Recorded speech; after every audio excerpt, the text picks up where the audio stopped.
Vicinity. We've all been there. Luckily, there's a solution to your lack of fashion and social cues. At nextround.store, they have plenty of options when it comes to a variety of shirts and hats. Once you start putting that Next Round gear on, be prepared to make new lifelong friends and hundreds of unforgettable conversations. Hope you like random high fives in the street, because that's what you're getting after visiting nextround.store. Every day, someone is ridiculed and mocked for the clothing they chose to wear. It's a harsh reality we all must face. But you have the chance to change all of that with one visit to nextround.store. For just a few minutes of browsing, you will observe so many clothing options, from hats to hoodies to t-shirts. Please, for yourself or someone you love, go to nextround.store and embrace the warmth of true attire.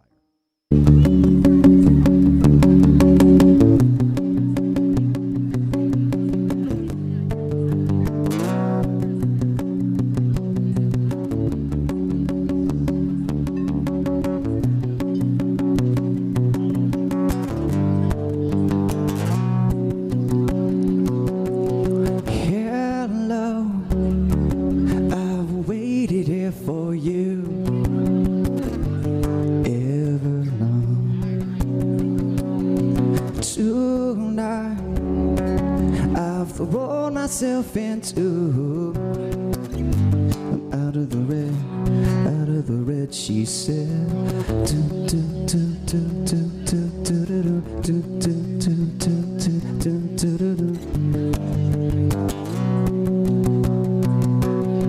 Calm down and waste away with me. Here with me. Slow how you wanted it to be. I'm out of the red, she said. And I wonder, will I sing along with you? If everything would be this real forever. If everything would be this good, oh girl. The only thing I'll ask of you is you gotta promise not to stop when I say well. She said,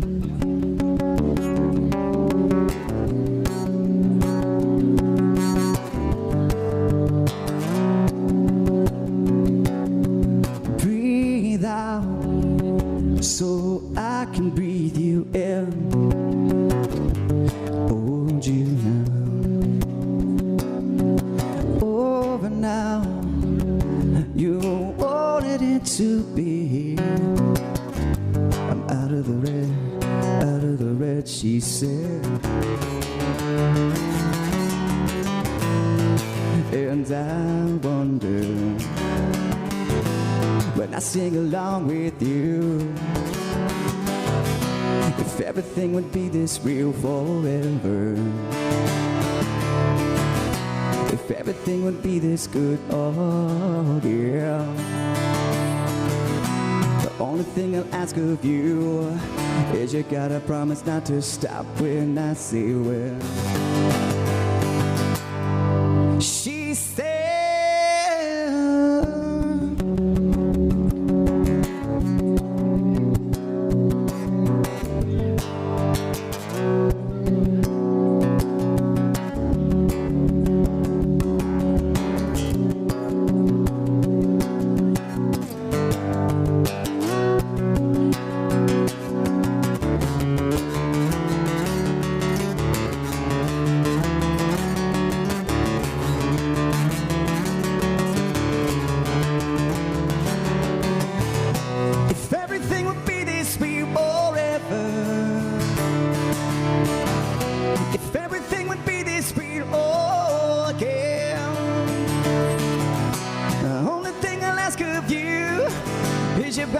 not to stop and I see well. I see well. Jim Dunaway, Lance Taylor, Ryan Brown, and Rockstar. Live from the Birmingham Racecourse Casino Studios, the next round, presented by Bud Light, is on now.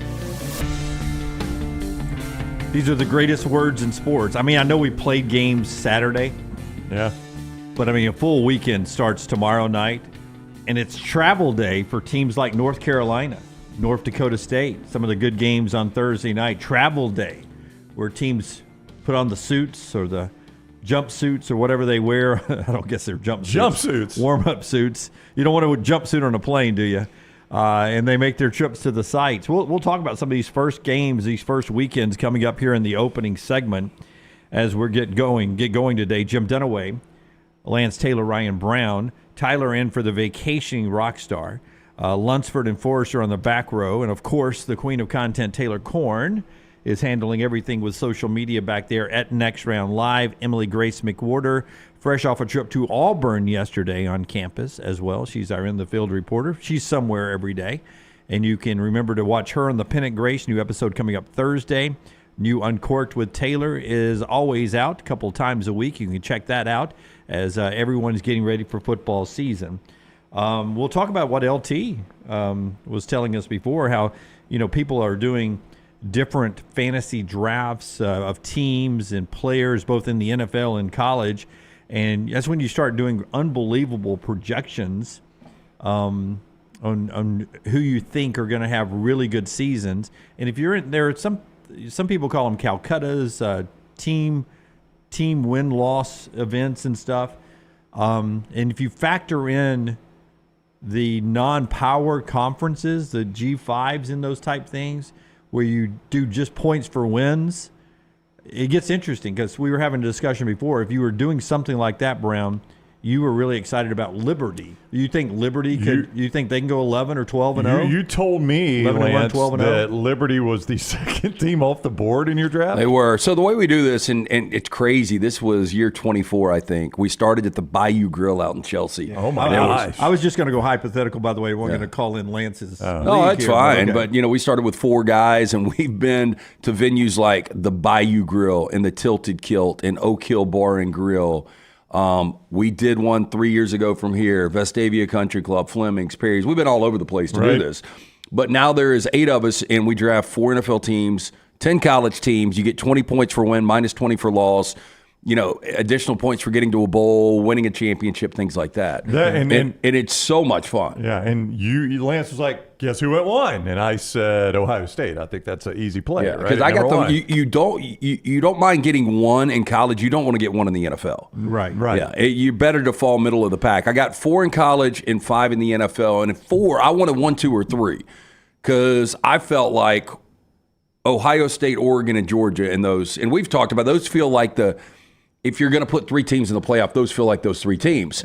So I felt like at 4, I was going to be on the outside looking in. Ohio State did go 1, but Liberty actually went 2. Lance said, guess who went second? I said, probably Georgia. And you said, I would maybe not Georgia. Maybe. Well, just the way he said, guess who I got at 4th, I instantly went Georgia because that's the one I would have gone 1 or 2 with. And for him to bring up, guess who I got 4th, I was like, it's got to be Georgia. That's the only thing that would have made that kind of comment. So Liberty went second. That's a sharp play by your crowd there, Lance. And people at home would say, why would you say Liberty would finish second? But in your league, they can win a lot of points for wins. Well, and they could be the Power 5 representative, which a lot of people believe they will when you look at the schedule.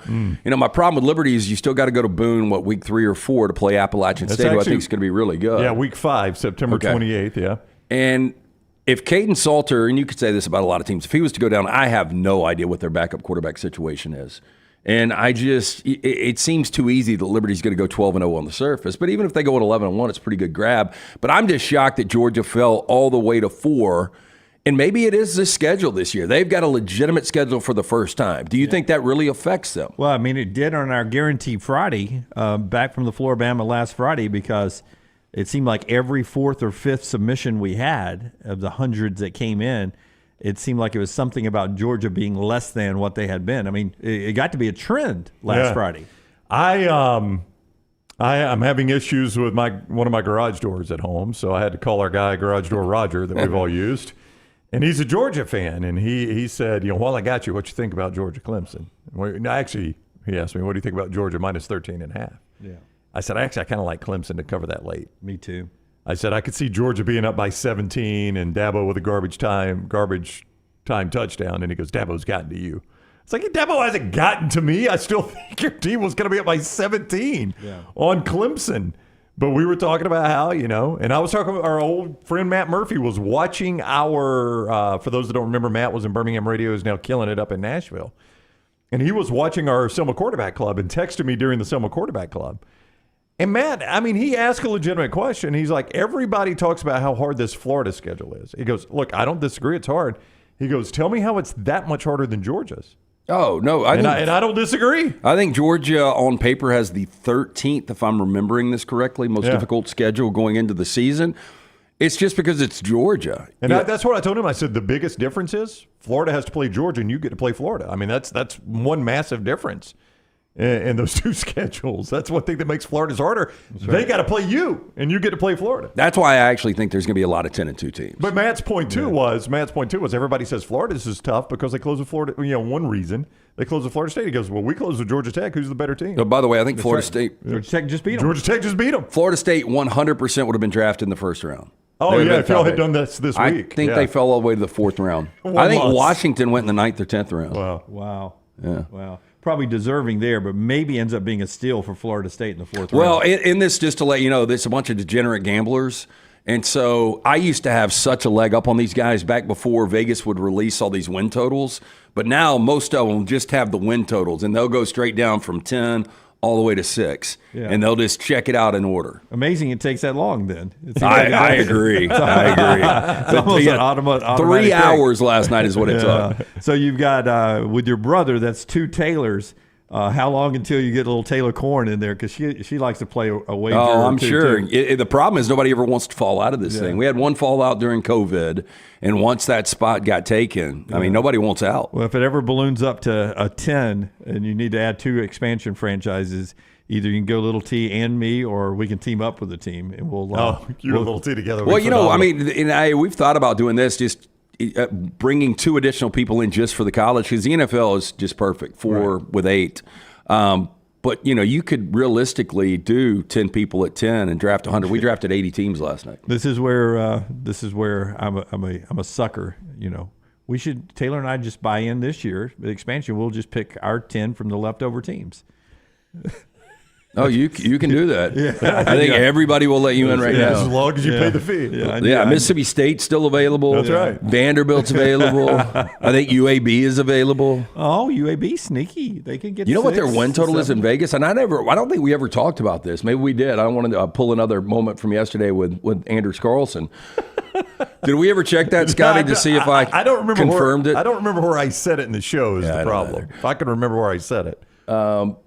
And now I lost my point. Okay. Up with that. You were going to talk about the win total for UAB being. Oh, yeah. Did we ever talk about that? I don't think we've mentioned it. Is it 4.5? The recent, and I checked this 2 days ago, it was 6.5. UAB's win total? Minus like 130. Whoa. UAB's win total, 6.5. Well, good, because I think they do go to a bowl game. A sneaky good. Got a great quarterback. Ton of experience. Line, we talk about all these quarterbacks with all this experience. Zeno, do you think right now, just a blind guess, he's top 10 on games played with active quarterbacks in college football? I think he is. It's 6.5. They're going to start 4-2, I think. They host Alcorn tomorrow night. They should win that one. They're at ULM. If you haven't followed this, ULM is projected to be maybe the worst team. Some have said they are the worst team in FBS this year. Bryant Vincent in his first year as the coach. Some say Kennesaw State. Some say Kennesaw State. They're at Arkansas, which is probably a loss. That's a loss. That'd be a big win. They host Navy. You ought to be 3-1 right there, though. Yeah, Navy seems to be way down right now. I will say that's probably not the best time to play Navy right after Arkansas. Yeah. Though. Well, you got a bye week, though. That's the good news. Okay. You host Tulane. They're probably going to lose that game. I think Tulane's going to be pretty good this year. But I snagged Tulane in the 6th round. You host them. They're at Army. That's a winnable game, right? Yeah. It is a winnable game. They've got a higher win total than Army. Army's win total is 5.5. Yeah. Whatever that means. If you win that game, you're 4-2. Now you're going to USF. It gets tough there, but there's you're 4-2. a chance Army's the toughest of your first 6 games there for UAB. Army's the tougher game. Tulane. Tulane. Yeah. I was saying and Army Arkansas? Army may be tougher than Arkansas. They're at Arkansas. Yeah, we'll see. We'll see. Well, and after that, there are some other winnable games. You've got Rice at home. You're at Charlotte, who's, still kind of rebuilding. UConn's at home. Tulsa's at home. I mean, they've got winnable games. I could see. Yeah, losable games. Yeah, they got losable games. That's how you get a 6.5 win total. Yeah, I mean, you get That's down not there, crazy. You get down there to that Memphis Rice combination there. That's you've got wins over those programs traditionally at UAB, but you got a couple of those are tricky games. Yeah. Look, if Bill Clark was still there, I still think they lose 3 or 4 games. That's a tough schedule. It is. So you'd like the under then? Yes, I like the under. You're going to get scared because I think they're going to start 4-2, and you're going to like, dadgum, they just. I'm going to stick at 6-6. That's where I thought they'd be. I think. And they set it at 6. Vegas number 6.5. Yeah. That's a pretty good total then. Yeah. Yep. I think they win Charlotte to get bowl eligible on the road at the end. By the way, according to their coach Biff Poggi, is that his name? Guy that Poggi? wears cut off sleeveless T-shirts all the time. Yeah, like even at the press conference, I had on a sleeveless T-shirt. Like I forget the number now. I was reading yesterday. He's down like 50% of his starters due to injury, suspensions, blah, blah, blah, blah, blah, for the opener. Right. Those people come off suspensions if I've got a bunch of injuries. Yeah. We're going to stagger the We'll suspensions. suspend you another We time. got a walk-on out there for the first play. Your suspension is now over. Get out there for the second play. We'll go Jeff Berger on you. All right, let's tell you about our friends at the Wharf Casual Seafood, locations all over the Next Round viewing and listening area.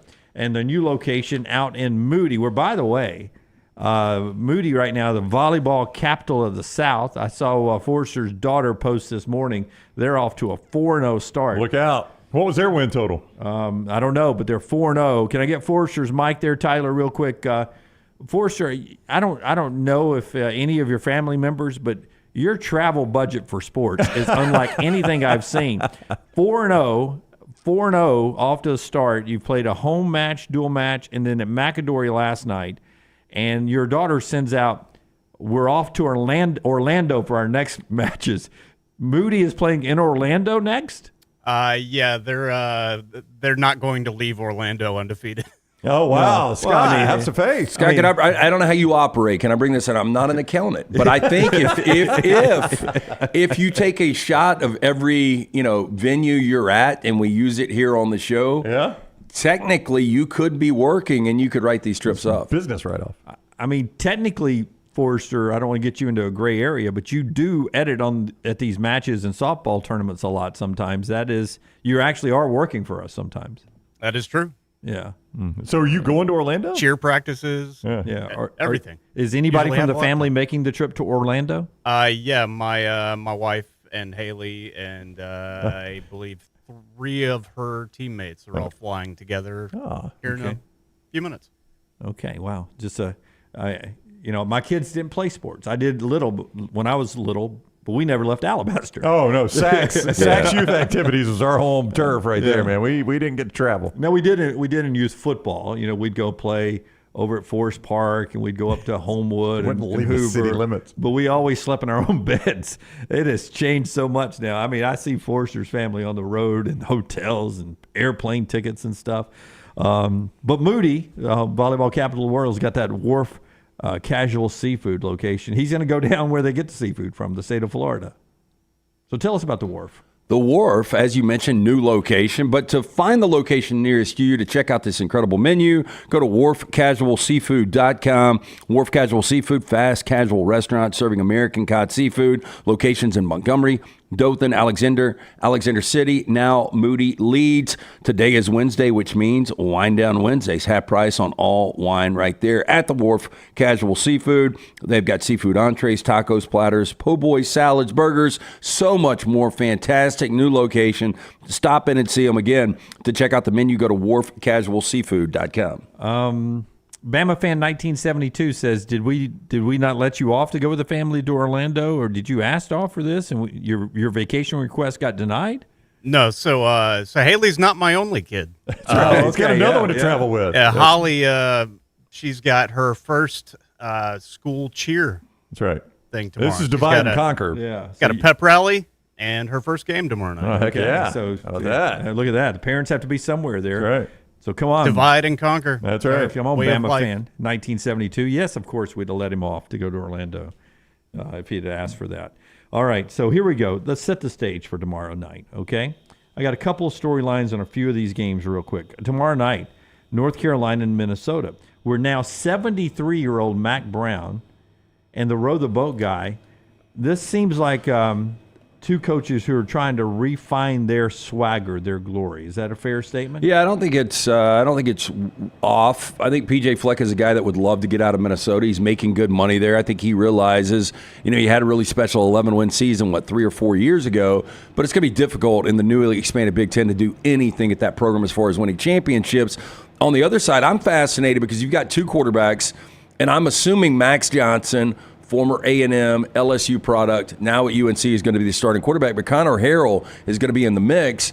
And Mac Brown was okay with, a starting quarterback in the NFL and Sam Howell, and Drake May, a guy that probably will end up being a starting quarterback at some point this year.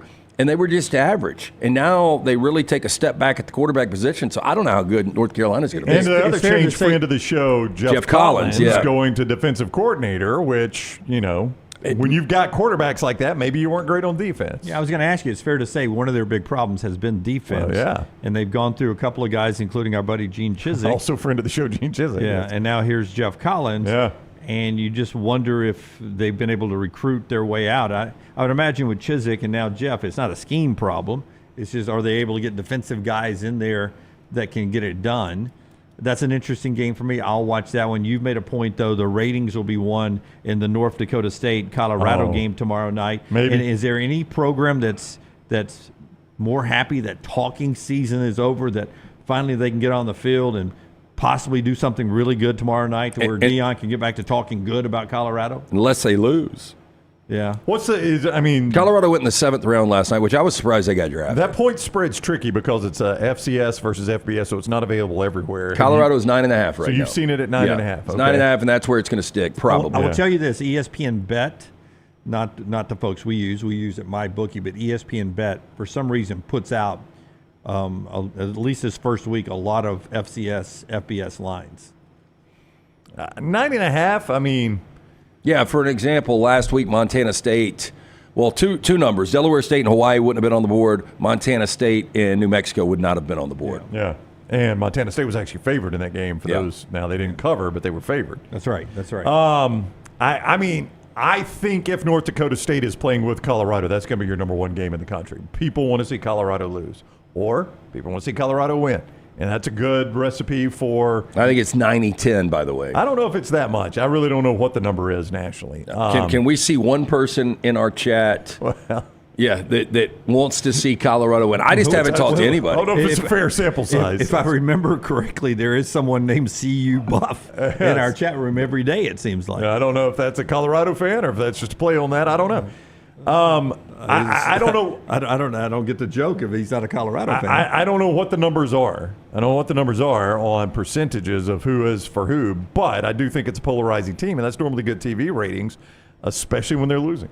And if it's a tight game, I could see the number being better for Colorado, North Dakota State than Minnesota, North Carolina. Oh, yeah. I think they end up winning the ratings tomorrow night. CU Buff says, I am a Colorado fan. Welcome in. So there's one. My thumb hurts gaming wants Colorado to lose.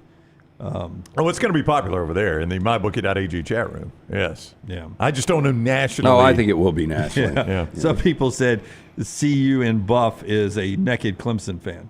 Clemson University in the Buff. Oh, okay. All right. Glad it's only in the chat room then. Yeah, mybookie.ag chat room. Promo code next round. Next round's a promo code where, let me see if I get this right, Brownie. They are doubling your initial deposit. That is correct. You go to mybookie.ag, sign on for this football season. You make an initial deposit to play with. They'll just double it for you. So you're playing with double the money. You got house money when you use code next round. Next round with house money. House money.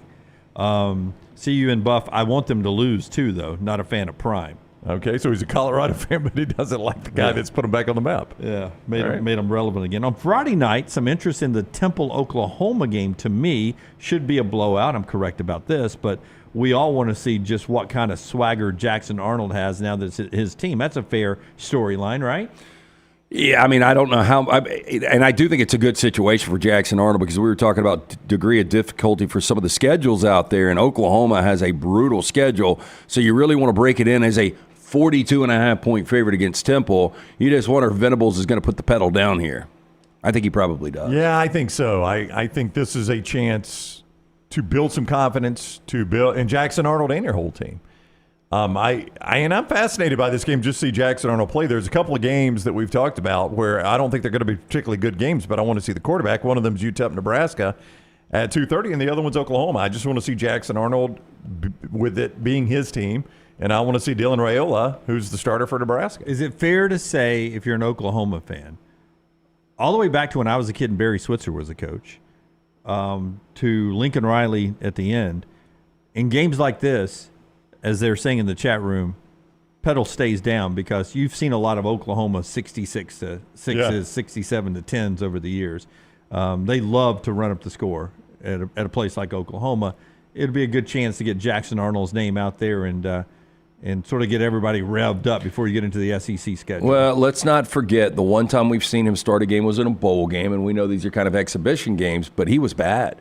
He turned it over 4 times. You turn it over 4 times with that schedule in any of those games, you've got no shot at winning. You can beat Temple with 4 turnovers.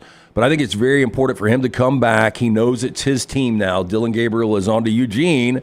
And I think it's very important he plays well against Temple. By the way, Temple gave up 35 points a game last year.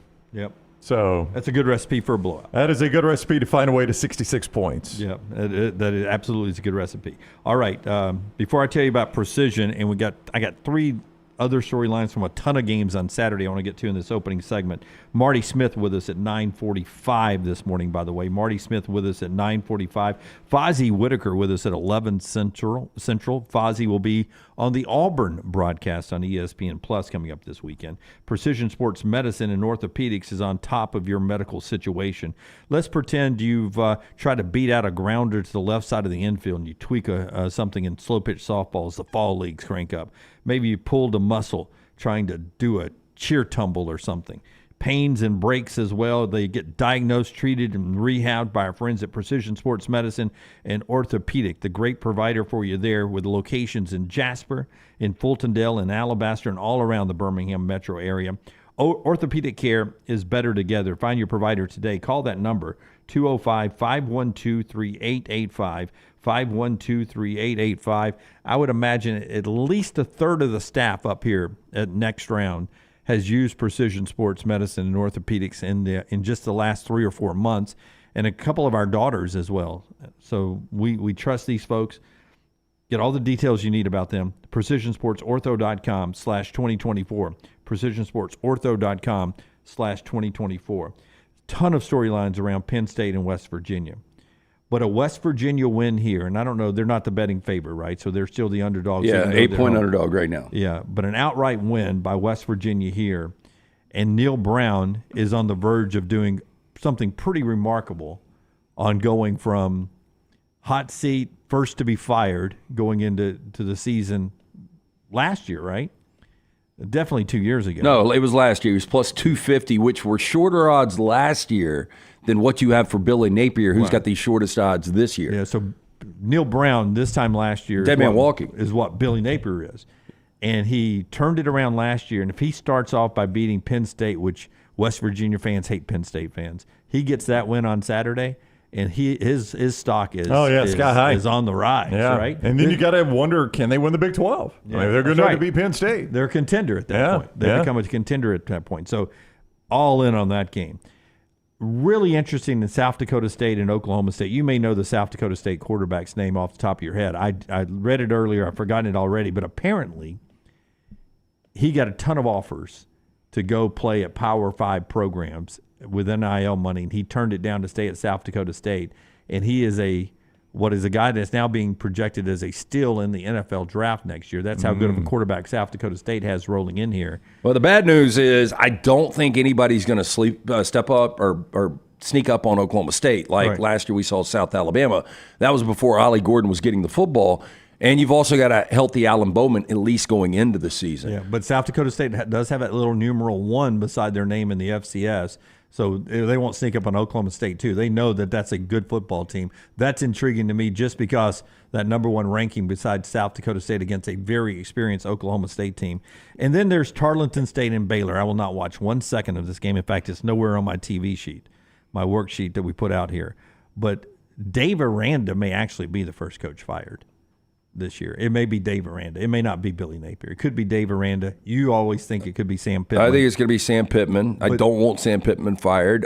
Dave Aranda, great defensive coordinator, did have a 12-win season when Baylor won a Big 12 championship 2 years ago. So, I don't know. I mean, Baylor seems like one of those programs that I never remember them. Like, I started watching college football right after they started becoming bad, because I think they had some moments under Grant Taft back in the 70s, right? 70s and 80s. I remember Grant Taft coaching. They played Alabama, I believe, in the 1980 Cotton Bowl, maybe the 81 Cotton Bowl. Yeah, I just remember Baylor being really, really bad. A terrible program. When Singletary was their linebacker, they were really good. And when Pat Sullivan was the coach, they weren't very good. I mean, they just a bad program. I think he was a coach at TCU. Do you guys? That's right. When he was coach at TCU, Baylor was no good. I'll never forget this. I saved all my SIs, my Sports Illustrateds back in the day, and I remember going through some as a kid and seeing Mike Singletary as one of the faces in the crowd. Remember they would profile somebody back before social media? And it was when he was at Baylor, and a lot of people weren't watching Baylor football. And I saw it after he was playing for the Bears. I was like, that is so wild that this guy played for Baylor. But anyway, I never remember Baylor being good. And then we saw what Art Browse was able to do with them, what Matt Rule was able to do with them. Dave Aranda won 12 games. So I can't decide if that should be a good program or not. I lean it should, especially in the newly revamped Big 12 with the money Baylor has. But I don't have a big expectation for them this year. My last storyline for the weekend, and we'll get more. There's a ton of them. But Fresno State and Michigan. Sharon Morris, his first time being a head coach, and he may be falling into something that coaches do sometimes if they don't have a lot of experience. He's not naming a QB1 going into the season here. Now, Nick Saban did that a couple of times, played out these first couple of games and finally settled on a guy. But it's Alex Orji. Jack Tuttle's got a little experience, but I think it's going to be Orji just because I think he's got the most upside. He's an explosive guy. I don't have a huge expectation for Michigan. I don't know where you guys are. It's kind of hard to I don't know, slide them based on the fact that they've won 15 consecutive games. Haven't seen the quarterback, haven't seen the coach. Yeah, I've seen the coach, but he was... Would this be a bad loss? That'd be a terrible loss. It'd be, even if it's close. There's a kid that's a cancer survivor that's also battling. Brandon Marcella has a story. Davis Warren, he's one of their recruits. He's in the mix as well to get some quarterback playing time. So that's some of the storylines for this opening weekend as we get going today. We've got a sneaky good game later on. Have y'all watched the Connor Stallions doc yet? I'm not going to watch it. I watched it last night. Unless you tell me it is just outstanding. Well, I watched it last night. I'll give you a quick thought on it when we come back and get to some more news and notes coming out, including some changes in the calendar. Show today being brought to you by our friends right there at the Pants Store. It is game day, and you are traveling all over to watch Alabama, Auburn, UAB, and such. By the way, Pritch Law, please tell me we are doing the Pick 3 this year. We are. Lunceford, back row. Pick 3 Friday. We're doing the Pick 3? Yes, we are, I think. Yeah. Yes, we are. Yes, we are. Yeah, so Pick 3 is coming Friday. Help me remember. We opened it up on Thursday or just on Friday to do the picks? Are we doing the same format as last year? Yeah, whatever we did last year. Then yes. Did we do it on Thursday or Friday? I can't remember. I did it when I did it, Yeah. and guaranteed that it would be there by Friday for the show. Friday for the show. Sometimes it would be there early. Yeah, so you usually get Friday all day until kick time on Friday morning. So yes, the Pick 3 is coming back, and we'll get the Pick 3 song and all that coming up on Friday. So thank you for asking, Pritch Law. Our friends right there at the Pants Store, your headquarters, maybe they got some Pick 3 pullovers and quarter zips, but they have the Alabama and Auburn. They're your game day headquarters. Look at all the great clothes they have. That includes the rompers and the Western boots and the dresses and all that for the ladies as they head out on game day. Usually it's a lot easier for the guys to get dressed. We just throw on those Alabama and Auburn polos, right? But the ladies at SEC football games, they look fantastic. And that's because they go to the Pants Store, Birmingham, Huntsville, Leeds, Tuscaloosa, and Auburn, your game day headquarters. Free alterations, free gift wrapping as well. And a lot of gift cards you can get there. You can buy online anywhere in the country, pantstore.com, pantstore.com, or you can go in person at those 6 locations around the state. Nothing says Roll Tide and War Eagle like the Pants Store, pantstore.com. Follow Dunaway on Twitter and Instagram at jimdunaway. Twin Peaks is the best in the game. Here, you're in the red zone for every college rivalry and divisional matchup all season long. I mean, where else are the scenic views as good as your view of the game? Only at Twin Peaks, the #1 sports bar. Follow Next Round Live on Twitter, Instagram, Facebook, and YouTube. The social media team at Next Round Live is dedicated to giving you daily news conferences and practice video from UAB, Alabama, Auburn, and around college football. Follow and compare to the sites you used to visit. You'll also get the latest highlights and news from the Next Round Daily Show. Turn on the notifications so you don't miss a thing. Next Round Live on Twitter, Instagram, Facebook, and YouTube. See more at nextroundlive.com. Hey, you. School's coming back. Time to gear up. And at New Balance Birmingham, we know what's up. Before hitting the books, check out the looks. Come together at New Balance Birmingham on Highway 280, right next to Chick-fil-A.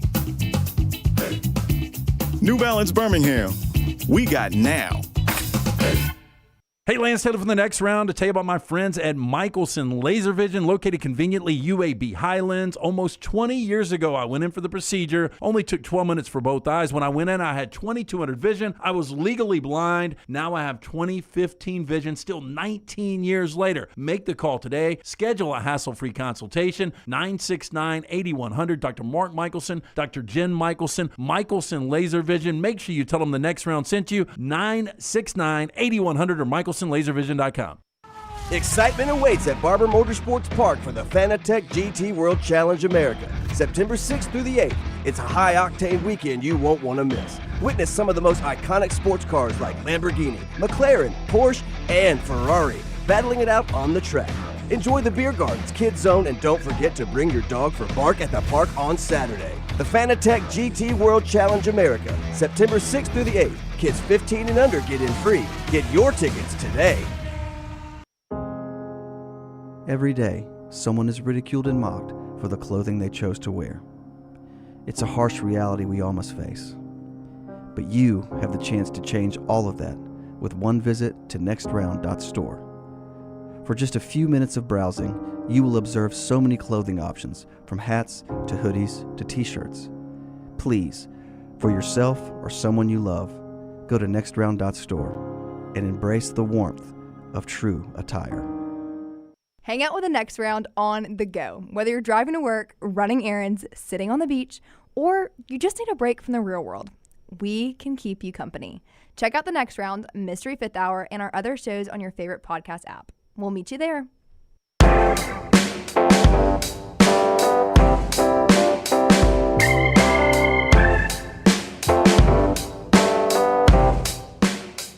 Before LT tells us about Odie's, a quick thank you to Lunceford and Forrester on the back row, and to everyone up here at the Next Round that allowed us to jump in the studio last night. Our friend Lauren Sisler launched her book. It became available for pre-order last night, Shatterproof. And if you know Lauren's story, pretty amazing story she has. On her show, she was joined by Laura Rutledge last night, Scott Cochran, J.J. Weaver of Kentucky, and some others, as she did a huddle up. And Forrester and Lunceford did an amazing job last night putting that together. And Lauren was so thankful of the Next Round folks for just being, so generous by opening up their doors and stuff to launch her book last evening.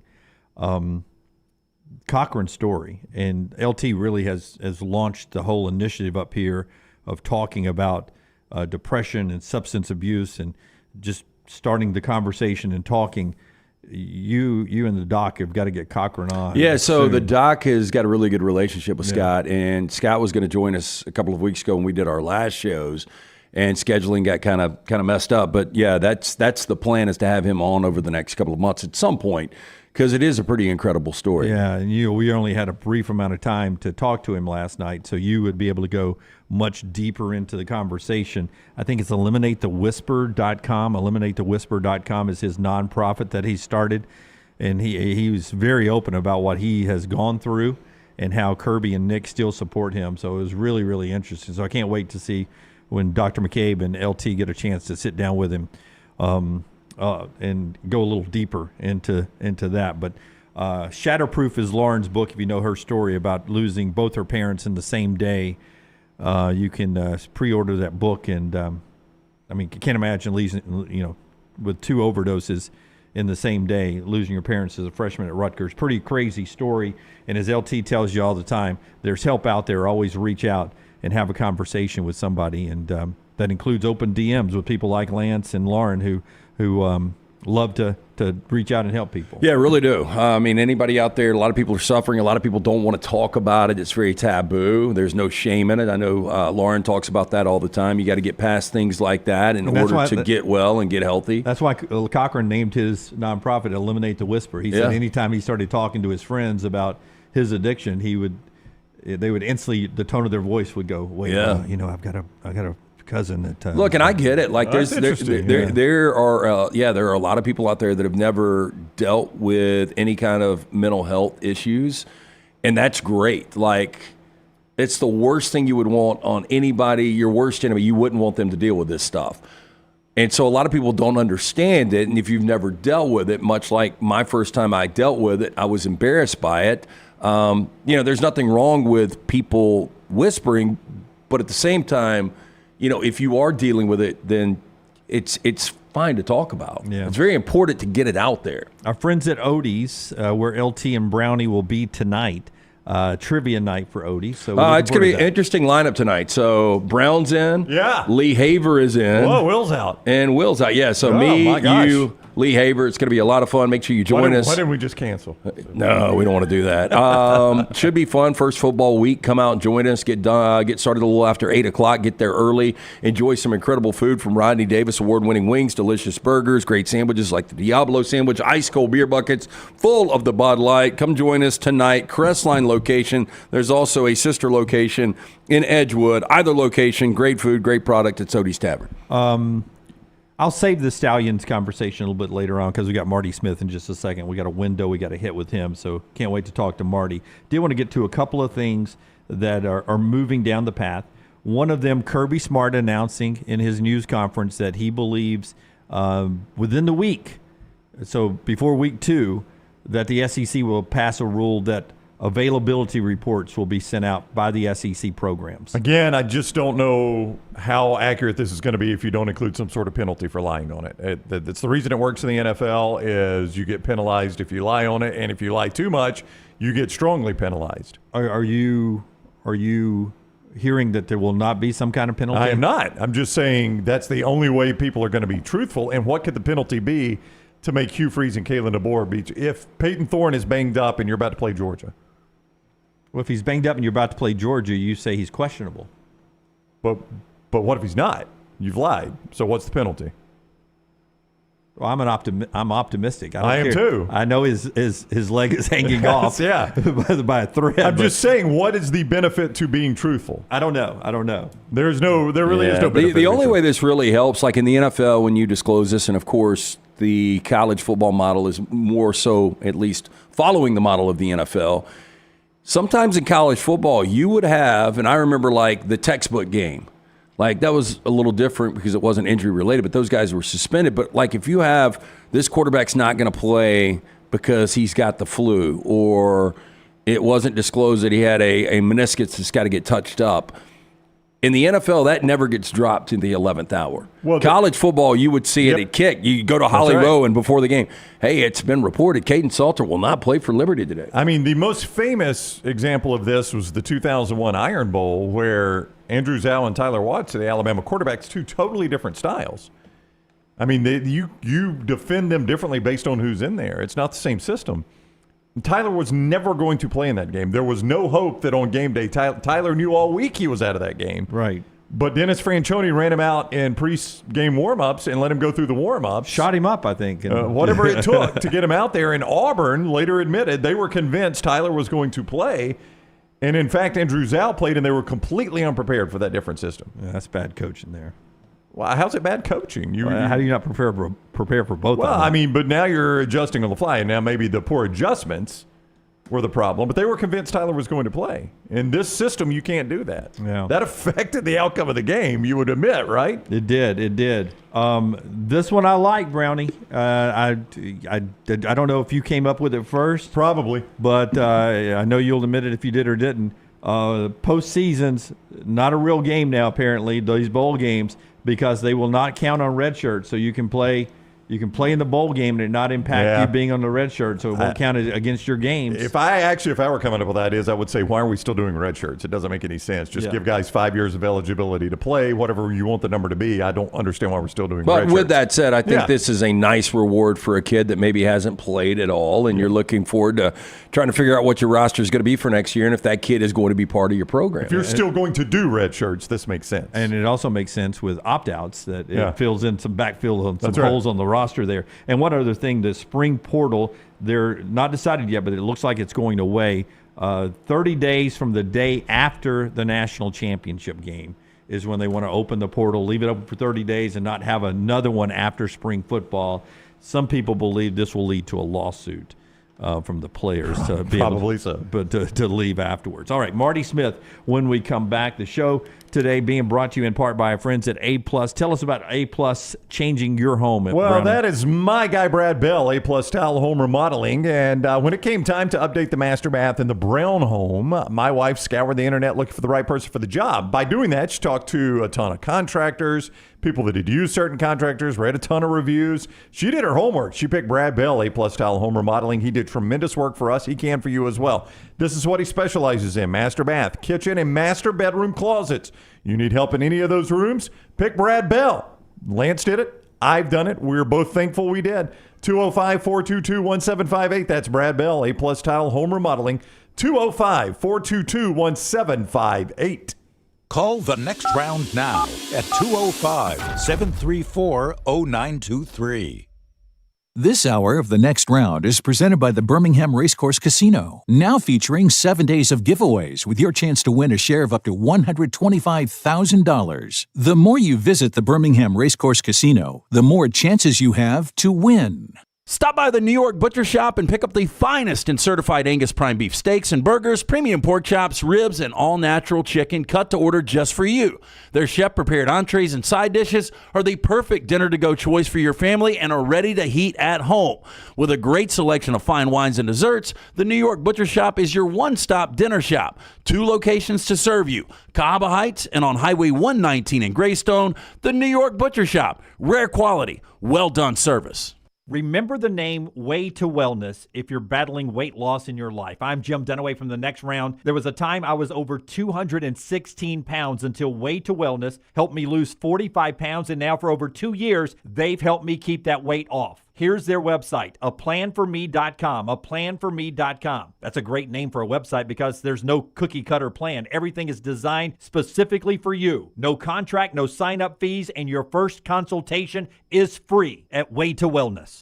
Maybe you follow us on Instagram, Facebook, X, LinkedIn, or TikTok. While we're changing the game yet again, Tyler's Telegrams has been developed exclusively for you. Hi, this is the lovable boy you know as Tyler the Intern. I'm a businessman now. I will come directly to your door and tell you every time a new piece of TNR content drops. For the low, low price of $740,000, you can be notified by me, one of the biggest stars of The Next Round, about that thing you missed. Sure, the rest of those social media services are free, but so is radio, and we all know how well that's trending. Tyler's Telegrams is currently operating exclusively in Bibb County. Other social media platforms are available everywhere. A legendary coach once said, "It's not the will to win that matters. It is the will to prepare to win." Hi, I'm Bobby Humphrey, Vice President of Business Development for Bryant Bank, and I can tell you that our Bryant bankers have the dedication and experience to put together a financial game plan that is right for you. At Bryant Bank, we specialize in community banking and offer personal and business loans, checking and savings account, mobile banking, and treasury management services. Stop by one of our 18 offices across the state of Alabama to find out what unbeatable service and legendary results are all about. Storm season is here. Make sure you have a plan of action in place right now. Greg from Pell City and Storm Restoration Roofing should be your first call when storms hit. Insurance companies love working with Storm Restoration Roofing because of Greg Nelson's name and reputation in the industry. When storms hit, call Greg Nelson. He's local, 205-542-3531. He's the home of the free no-cost roof inspection. Greg from Pell City on Facebook, 205-542-3531. It's Storm Restoration Roofing.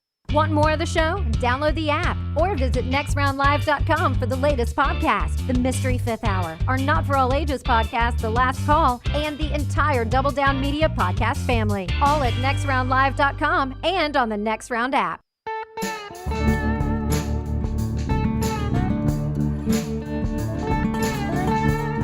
Marty Smith in just a second. He'll join the show talking about a new way fans can help their team at NIL. Easy way to do that.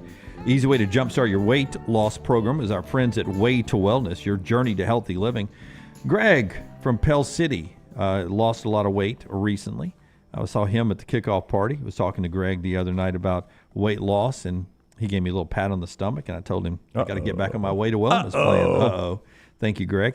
Way to Wellness is the plan for me, and that's their website at planforme.com. No cookie cutter plan, everything designed for you. The program is overseen by board certified professionals. There are no contracts, no sign up fees, and you get that free consultation from Leslie and her wonderful board certified team. I've been with Way to Wellness now for years, talking about their great products, all the way back in my radio days to now. Every time I go in there, there's at least one person from our platform in there, either signing up or continuing their maintenance program. The website, again, is at planforme.com, planforme.com. Way to Wellness, your journey to healthy living. They help me with blood pressure and some cholesterol numbers, too. Just whatever you're looking for, they can take care of you. That's our friends at Way to Wellness, planforme.com. Marty Smith in just a second. Yes. Yeah, Royal Payne asked in the mybookie.ag chat room in relation to the injury reporting. How can you say it's a lie if a guy, has a sudden improvement and is able to play? Well, in the NFL, if they adopt this model, there's certain levels of injury, and if you are out at a certain point of time, if you're listed as out at a certain point of time, you're out. It doesn't matter if you go to a Benny Hinn healing service and you're 100% fine. You were listed as out the other day. But I guess my question would be, why would I ever list anybody out? Why would I not just list them as doubtful? Exactly, which is why this is meaningless. Like, how does this help you? But why is it not meaningless in the NFL, too? Because you're out. If you're listed as out, so why would I ever list anybody as out? Because unless I put them on the IR. Because in the NFL, you're limited to a 53-man game day roster. Right. So if you list a guy as questionable just to fool a team, you've lost a man on the roster. That is true. That is true. And that's not the same in college. There's not the fine in college football, and there's not the roster situation in college football. See you, Buff, in the mybookie.ag chat room. Brown, at one point, Lazarus was listed as out, and then he wasn't. Jesus never had him on the injury report. Jesus was like, no, my man's playing Sunday. That's a great one over there. Appreciate all you guys. Lunceford back there, Benny Hinn missed his calling.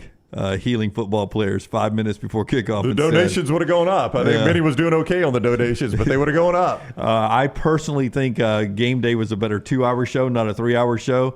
Benny Hinn would have plenty of time to fit in the middle of Game Day. Give Saban a break to go eat on that barbecue and take a drink, come off the stage. If you had a healing service. Did they shorten it? No, it's 3 hours. Okay. It is 3 hours. I think they I did watch a little this past weekend. Yeah, Nick was good again. Yeah. He's really good at this. EG just sent us a Nick Saban great commercial. Forster's going to let me know later on if we can use it or not. I think it's Verbo. It's Verbo. He's a spokesman for Verbo now. Yeah, and it's a hilarious commercial. I don't see why we can't use it. Can we use it? I'll let the guys in the back. It's in cuts. It's already in the cuts? Yep. Yeah. Well, we'll do it later in the show. We don't have to do it right now. We'll get Marty here momentarily in the second. We're on the clock with him. Interesting, while we're talking TV networks and television, UConn to the Big 12 has been a discussion. In fact, the athletic directors in the Big 12 met together back on Monday. 6 schools for it, 2 schools against it. How many teams are in the Big 12 right now? 18? Yeah. I think it's 18. 16, I'll have to 14. go count. It's not 12, though, right? They're not the one that actually got it right. No, it is not 12. Okay. Yeah, I think the ACC 17. Yeah. At least they don't have a number in their name. 6 are in, 2 are against it. Fox is against it. ESPN's for it. Now, the insider trading there tells you ESPN's for it because they don't have basketball rights to the Big East. Fox does, but they do have basketball rights to the Big 12. So having UConn move from the Big East to the Big 12 would get them on their basketball platforms on ESPN, which would be a big yes for them. Yeah, I saw this over the weekend. It was running at the bottom of Game Day, and I'm like, boy, this may be a big story in basketball season. Cannot tell you how little I care right now, and it's getting When I thought it was all sports, I'm like, well, that's a bad move for the Big 12. Well, it eventually will be all sports. That's a bad move for the Big 12. UConn football apparently would be in line to play Big 12 football in 31. Yeah, well, UConn football is a bad football program. And they have been bad for a very long time. They had a minute where... Amazing they were in a Fiesta Bowl. Yeah, isn't that incredible? And Randy Edsel. Randy Edsel, thank you very much. I wanted to say Greg Schiano. Edsel's the guy that built it, left, came back, was never the same. Yeah, it's a bad program. And I don't understand adding a bad football program to increase your basketball footprint. Okay, Marty Smith coming up in just a second. Our friends at Storm Restoration Roofing, Greg from Pell City, will get on your roof right now and give you a free no-cost roof inspection. All you have to do is call Greg's cell number. It's right there on your screen right now, 205-542-3531, 205-542-3531. That roofing service right there from Storm Restoration Roofing. Free, no-cost roof inspection. Full roof replacements, roofing repairs, storm repairs. They handle it all at Storm Restoration Roofing. Locally owned for over 20 years. Miss Andrea there and Greg own the company. Great relationship with all the insurance inspectors there and insurance agents. That helps you so much. They'll battle for you, too. They've done that for a friend of mine. They got out there and got after it with the insurance company. Really wouldn't take no for an answer. That's what they do there. A+ rated with the Better Business Bureau. It is Storm Restoration Roofing, or you can look him up on Facebook, Greg from Pell City. He's okay with you contacting him there as well. 205-542-3531, 542-3531 for our friends at Storm Restoration Roofing. By the way, yesterday LT brought this up off the air. Jason and Travis Kelce's podcast, New Heights, re-signed $100 million podcast deal. That's a $50 million split up between the brothers, right? Two brothers, $50 million each. It's enough to get me out of football if I'm Travis Kelce. Oh, no doubt, right? I'd hate to see that, wouldn't you, Lance? Yeah. I'd hate for him not to be in the AFC anymore. Between that and his two movie deals, he should be okay at this point. I think both of them make more money outside football. Easily. That's what I was getting to. Yeah. Jason Kelce is now retired. Right. His entire career, he made $81 million. Yeah. Now he's getting $50 million from the podcast. Good for them. Not the big fan of the Kelce brothers, as a lot of people obviously are with a $100 million deal. I've never heard the podcast. Some people must obviously like it if they're getting that kind of cash for it. I'd say good. More than some people if they're getting that kind of cash. It's good stuff. I've never listened to it myself. I like Jason. Travis wears on me a little bit. I do like Jason. Yeah, they both wear me out. It's crazy though. It's not insane to think Jason's going to make more money in media than his career. He was a center. Right. That's, he was the best in the game, but he was a center. To think that Travis could though, that's crazy. I mean, this is the top tight end in the game for a very long time. When tight end is at its height in the history of college football, it's never been more valuable than it is right now. And to think he can make more money outside of football than inside of football is pretty astounding. But I think he can. I think he will. Keith asked the, what I'm not going to call it a stupid question, Keith, because I learned very early in life there are no stupid questions. He asked who is has more money. Is it Travis Kelce or Taylor Swift? Well, that is a stupid question. That's a stupid question. You could probably go back 2 or 3 generations with the Kelces. Yes. Yeah. You've got Jason, Travis, whoever. I don't care if they had doctors, scientists, engineers, whatever. Taylor Swift's worth more. Yes. She's a billionaire now. Right? That is correct. And I don't think any Kelce will ever be a billionaire unless he marries. That's possible. Let's all back off the question there, Forrester. I mean, Forrester coming off the top rope. There are absolutely stupid questions. Yes, there are stupid questions. He's right about that. I usually, when I walk back there, Forrester, I follow that up with "I'm sorry" after I ask one, and you guys all react. I usually say "I'm sorry" after my stupid questions. I watched the Stallions documentary last night, Sign Stealer.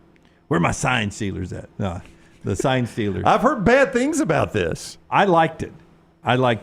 It had dramatic music, sucker me in to make even, crazy. My favorite thing, and I sent a review, a 61-second review to Taylor earlier if you get us on TikTok, but my favorite thing was they had a message board guy, right? Right. And he was in full mask the entire time, hiding his identity. Was he behind a paywall? What is it called, Tyler? Premium content. Yes, it's premium content, Lance. He was in a premium content section. I just thought the whole thing. I was like, so he just posted on a message board, and is he wearing like a luchador mask? Brio, yeah, it was a black mask that covered everything except his lips and his eye holes. Yeah. So it wasn't even like a Mardi Gras mask. It was full sleeve mask. And I kept thinking to myself, how do I know that's not Connor Stalions? That's true. So what was the guy saying? Like, and was he really fearful of like some kind of repercussion? Yeah. And he was a guy. That's a Brojio. I don't even know how you say it. Brojio? Yeah, he stole the show. He was the best part of it all, and he was the guy that that sort of threw the arrows, through the darts. So where is he a message board poster? At Michigan or Ohio State? And he broke this story. Were you paying attention? I was paying attention. It was late at night when I was watching this. So you weren't. I don't know if he just listed his message board poster. I don't know if he was one side or the other. Yeah. Well, I'm just saying. Lips and eye holes, huh? Yep, that's all that was there. See you up. I don't know where they get masks like that. But he made me bake an upset alert pick next time. Yeah, so he could have robbed the bank at this mask. Yeah. But he stole the show. Was he that good? Yeah, I will tell you. I've heard this is not good, but you told me today you really like. Oh, so is that him? No joke? That's him. No joke. Yeah, I know this. Dunaway and I do not like the same thing. Yeah. So. That looks like Connor Stalions to me. He was an Ohio State fan, Taylor says. Because Dunaway thought the McNair was awful. And I thought it was good. I've heard most people like the McNair, and most people don't like this. Ohio. Brohio. Okay. Brohio. Okay, well, that makes a lot more sense. Brohio. Okay, Brohio. Brohio. Thank you. So, but I saw T-Bob Hebert say it was awful, and then I saw, and he was like, you can't have a non-suspenseful scene and just add suspenseful music and make it good. Yeah. I think that's not how that works. I think you can. Maybe for you, but not for T-Bob. And then I can't remember who I saw this morning being like, man, I really liked it. This is fantastic. So I don't know what to think. There's nothing that catches me with the storyline. Yeah, I'm not interested in the story. I was amazed at how he did it. Now, if you believe him, then he is a freshman at the Naval Academy, and he knew his dream was to one day be a coach at Michigan. And at Naval Academy, he walked into Coach Ken's office on his first day at the Naval Academy. First time he had an opportunity to get over to the football offices and said, I would like to be a student assistant. How can I do that? And Coach Ken, apparently, according to him, said, come with me, and walked him down the road, down the hallway, and gave him to the defensive coordinator or offensive coordinator and said, hey, this is your new student assistant coach. And from the very first game, which happened to be against Ohio State, he was able to figure out Ohio State's sign and started saying, power right, power right. And they said, who's this guy? And from the rest is history now. He's worked his way up. Marty Smith's here now. That's right. Let's go to Marty. ESPN's Marty Smith. Sorry, boys. I'm a little late. I'm way behind here on my schedule, but I love you. Hi. Yeah, we love you, Marty, and we're not gonna razz you too much. I will later in a text. Yeah. Do we get 94 seconds with you to get you back on time? We're gonna take as long as y'all need, and then I'll just catch up on the backside. It's all good. We'll be good. Marty is with us courtesy of Game Change, which is a brand new NIL platform. And Marty will tell us about that. Why don't you tease people on what this is about to be, and then at the end you can really hook them in. I love this. Yeah, it's pretty cool. It's an interesting initiative. You know, I was intrigued. I didn't know, all right, do I want to be involved in this? But here's what it is. You know how you go into the grocery store now? Yep. And they ask you to round up. Uh-huh. It's that type of platform, but you go on gogamechange.com, you input whatever credit or debit card you so choose, and the school you love. And every purchase you make with that credit card, it automatically rounds up to the next dollar on your bill, and the balance goes straight to the university you chose. It's also a tax write-off. It's considered a charitable donation. It goes to the athletic department, and then they decide how they're going to distribute that money. So it's a pretty cool initiative, man. Like, as a guy who went to Radford, you know, super low D1, we're sitting here trying to figure out how can we stay sustainable. You know, forget competitive. Listen, how do we be sustainable and get these athletes and be able to pay them and infrastructure and all that? And this is just a cool way for people to be able to do it. I just thought it was a neat initiative. Yeah. So if I roll to the local Publix and my bill is $20.02 and I'm in this program, that means my favorite school, Radford, is getting 98 cents. That's correct. And it's every single purchase you make with that card, and it goes directly to that school.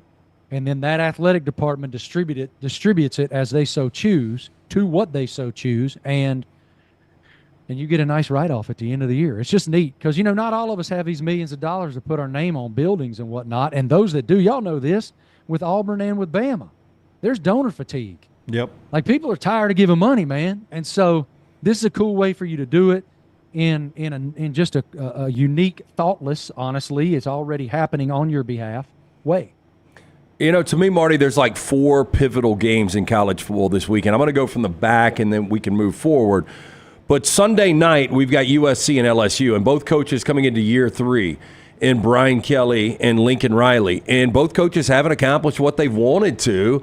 And I don't know, this just seems like a massive game. Who would this game be bigger for, in your opinion? Brian Kelly or Lincoln Riley? Well, it's huge for both of them. I was in Baton Rouge all day Monday. I sat down with Coach Kelly. I sat down with Mason Taylor. For a long time, I'm doing a feature on him, and his father, of course, is Jason Taylor, the Hall of Famer from the Dolphins. And it's massive for both, but it's probably bigger. I mean, if I'm picking one for Lincoln, because Brian Kelly won the SEC. He won the SEC West and beat Nick Saban in year 1 and sent Jaden Daniels to the Heisman. And if they had any semblance of defense, could stop any nosebleed, they might have been a contender for the conference. Like, I would not say Brian Kelly is behind schedule or hasn't lived up to his expectation. I think he's done a really good job. And I also believe, based on my conversations with him Monday, he's very, very, very happy with the team he has, with Garrett Nussmeier's evolution into a leader. He can always rip it, right? Can he throw a check down? Can he lead in the huddle? Can he be a guy in the locker room that his guys look at and galvanize and follow? And he believes that's who he is now, watching Jaden for 2 years. So, but, Lincoln loses a generational player.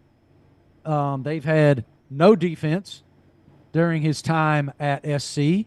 He's changed the defensive coordinator. He was very loyal to Alex Grinch for years at OU and at SC. And so he knows they have to be better defensively. So if I was picking one, I'd say Lincoln. It's time for him to win.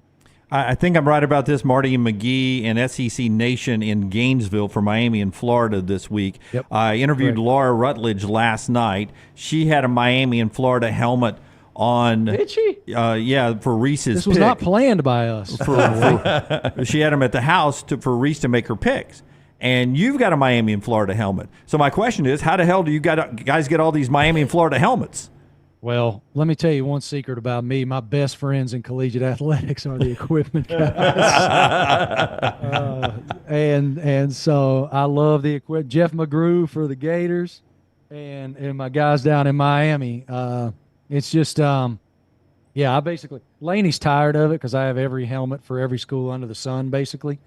But, I'm a big equipment guy. Yeah. I have drawers that are overflowing with gear. Well, that's a big game, obviously, in Gainesville, and nobody thinks Billy Napier's got a chance of surviving the season. I like Billy Napier. Me too. I think Florida should give him a little more rope. This schedule is absolutely brutal.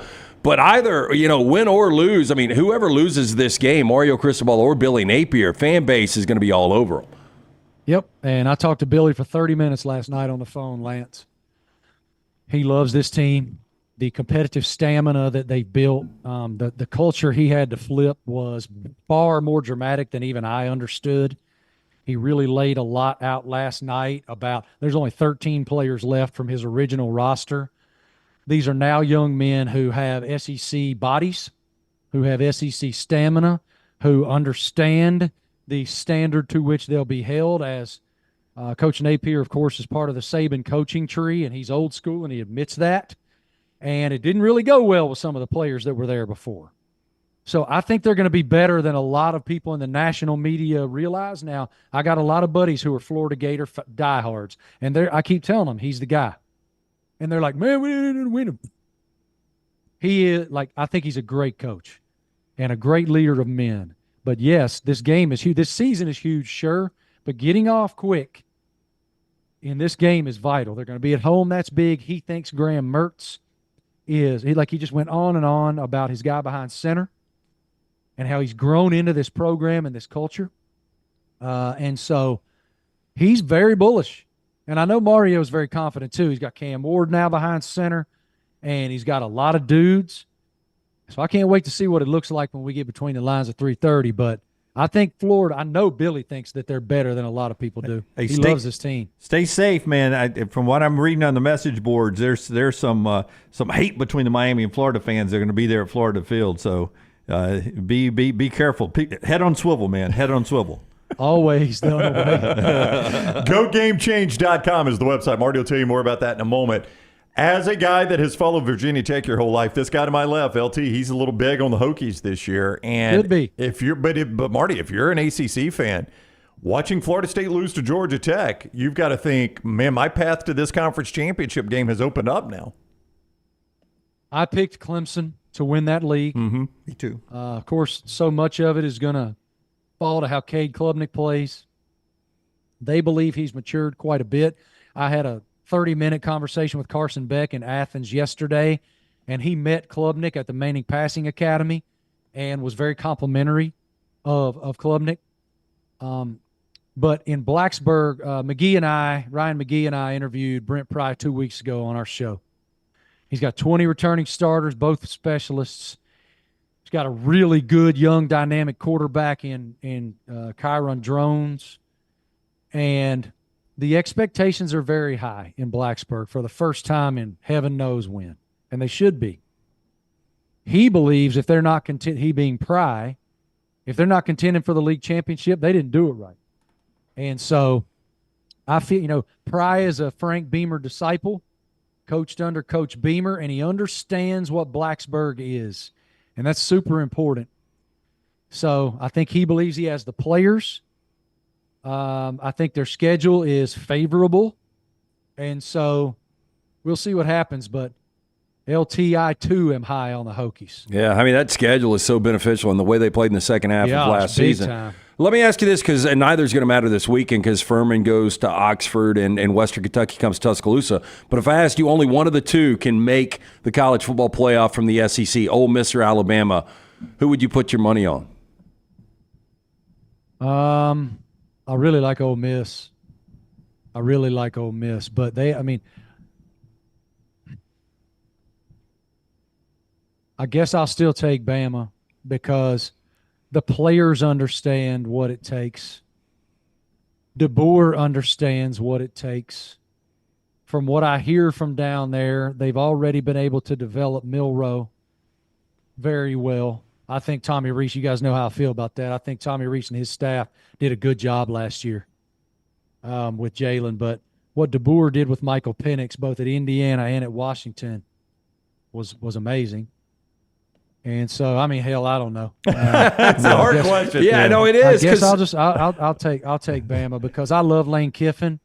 He's put together a great roster. Jackson Dart's a great player, but they got to show me.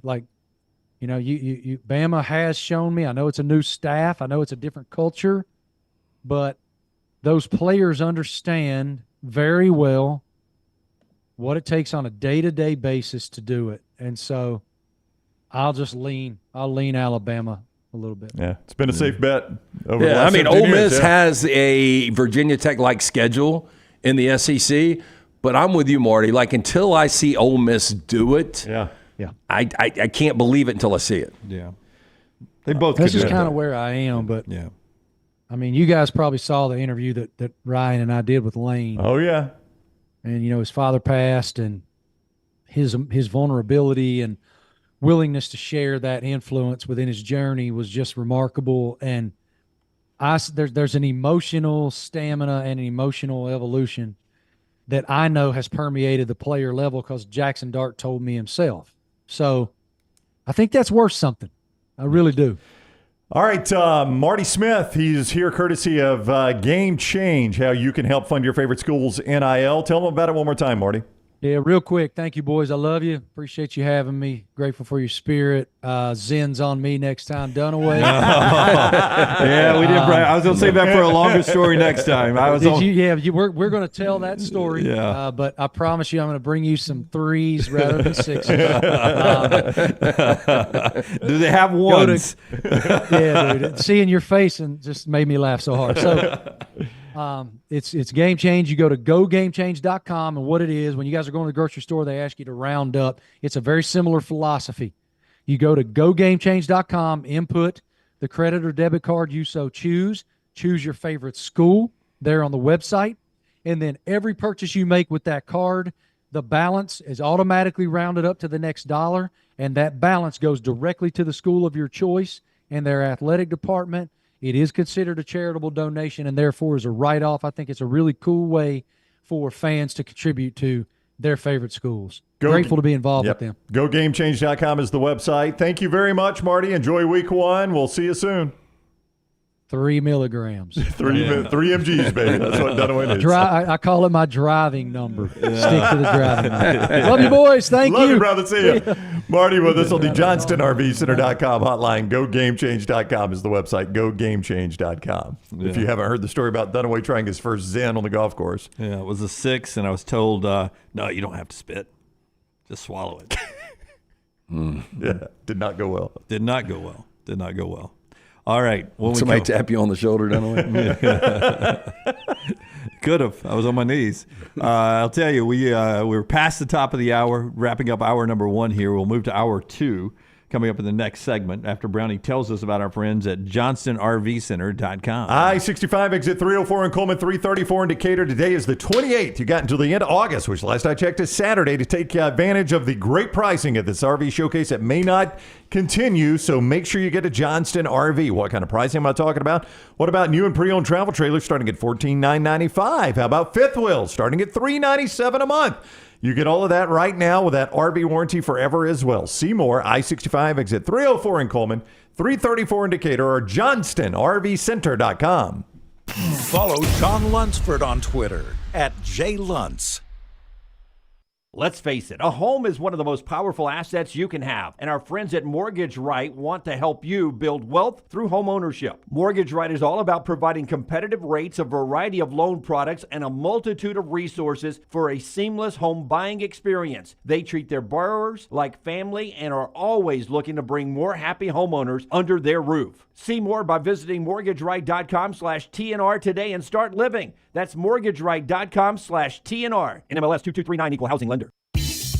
Hey, you. School's coming back. Time to gear up. And at New Balance Birmingham, we know what's up. Before hitting the books, check out the looks. Come together at New Balance Birmingham on Highway 280, right next to Chick-fil-A. New Balance Birmingham, we got now.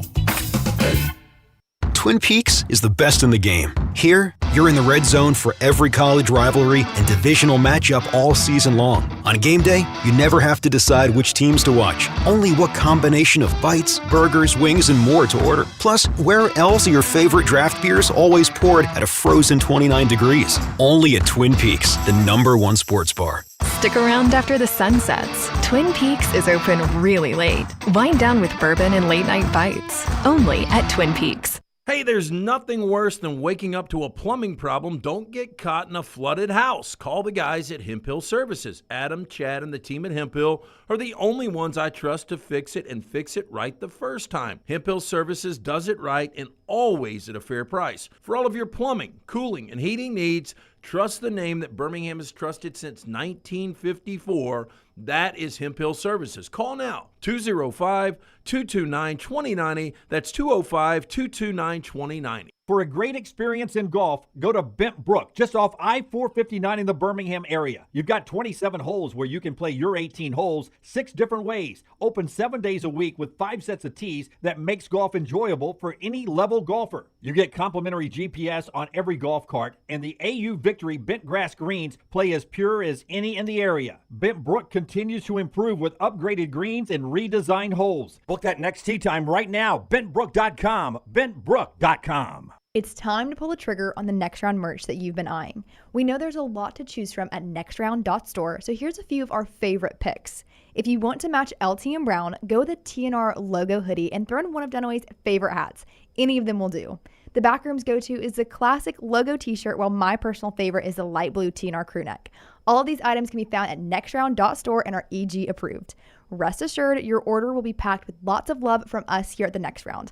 Head over to nextround.store to start filling up your cart. Jim Dunaway, Lance Taylor, Ryan Brown, and Rockstar. Live from the Birmingham Racecourse Casino Studios, The Next Round, presented by Bud Light, is on now.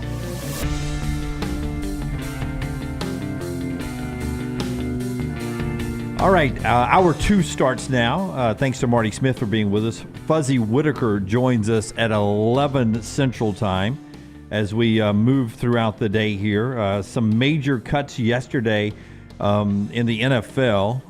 I want to mention those before we get back to college football.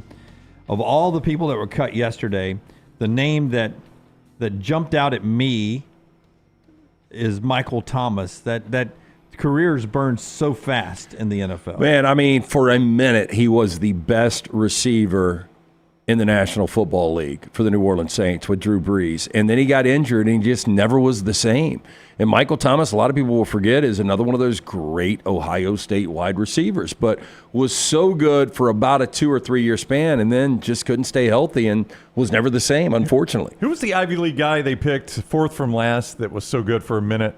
With the Saints, the receiver. Marcus Colston? Yeah, Yeah. Were they together? Were Thomas and Colston together? For a minute. Yeah. I was trying to remember if they overlapped any. That's a heck of a combo right there. Yeah. C.J. Uzama, former Auburn tight end, Carl Lawson, Anders Carlson, some of the guys that are looking for homes today. Alabama's Ronnie Harrison Jr., Quan Alexander is out there.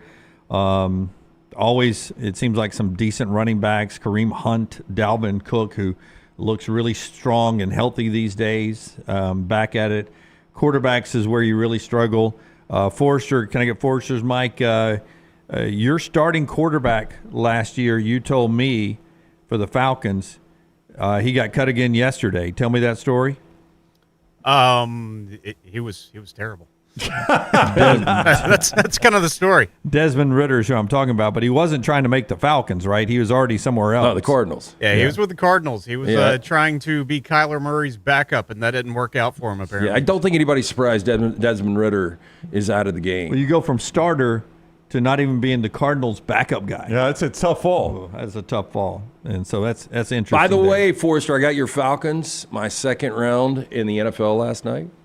How many wins does Scott need to give you for that? I need 10 out of you. Okay, I need 10. I think Scott can do that. Yeah. It's doable. I think 11-6 Falcons. I would love 11-6. It came down to the Falcons and the Packers, and I took the Falcons, and then Young Reed took the Packers very next pick. You took Falcons over Packers. I did. Interesting. Well, I mean, I go divisions. I go strength of schedule. When you're looking at however this plays out, we'll see. When you look at the NFC South and you have the opportunity to play Tampa twice, New Orleans twice, Carolina twice. Then you look worst case scenario, probably 5-1. Well, and you look at what Green Bay has, and I think Green Bay is going to be really good, but you got to play Detroit twice, and you got to play Minnesota twice, and Chicago twice. Yeah, very easily could be 3-3 in the could division. Be, yeah. That's the difference. Our friends at Inverness Country Club bringing you this part of the show, and then we'll hear from Auburn and Alabama as game day approaches for them. But remember, college football cranks up the first full weekend tomorrow night with some games, 2 SEC games. Arkansas Pine Bluff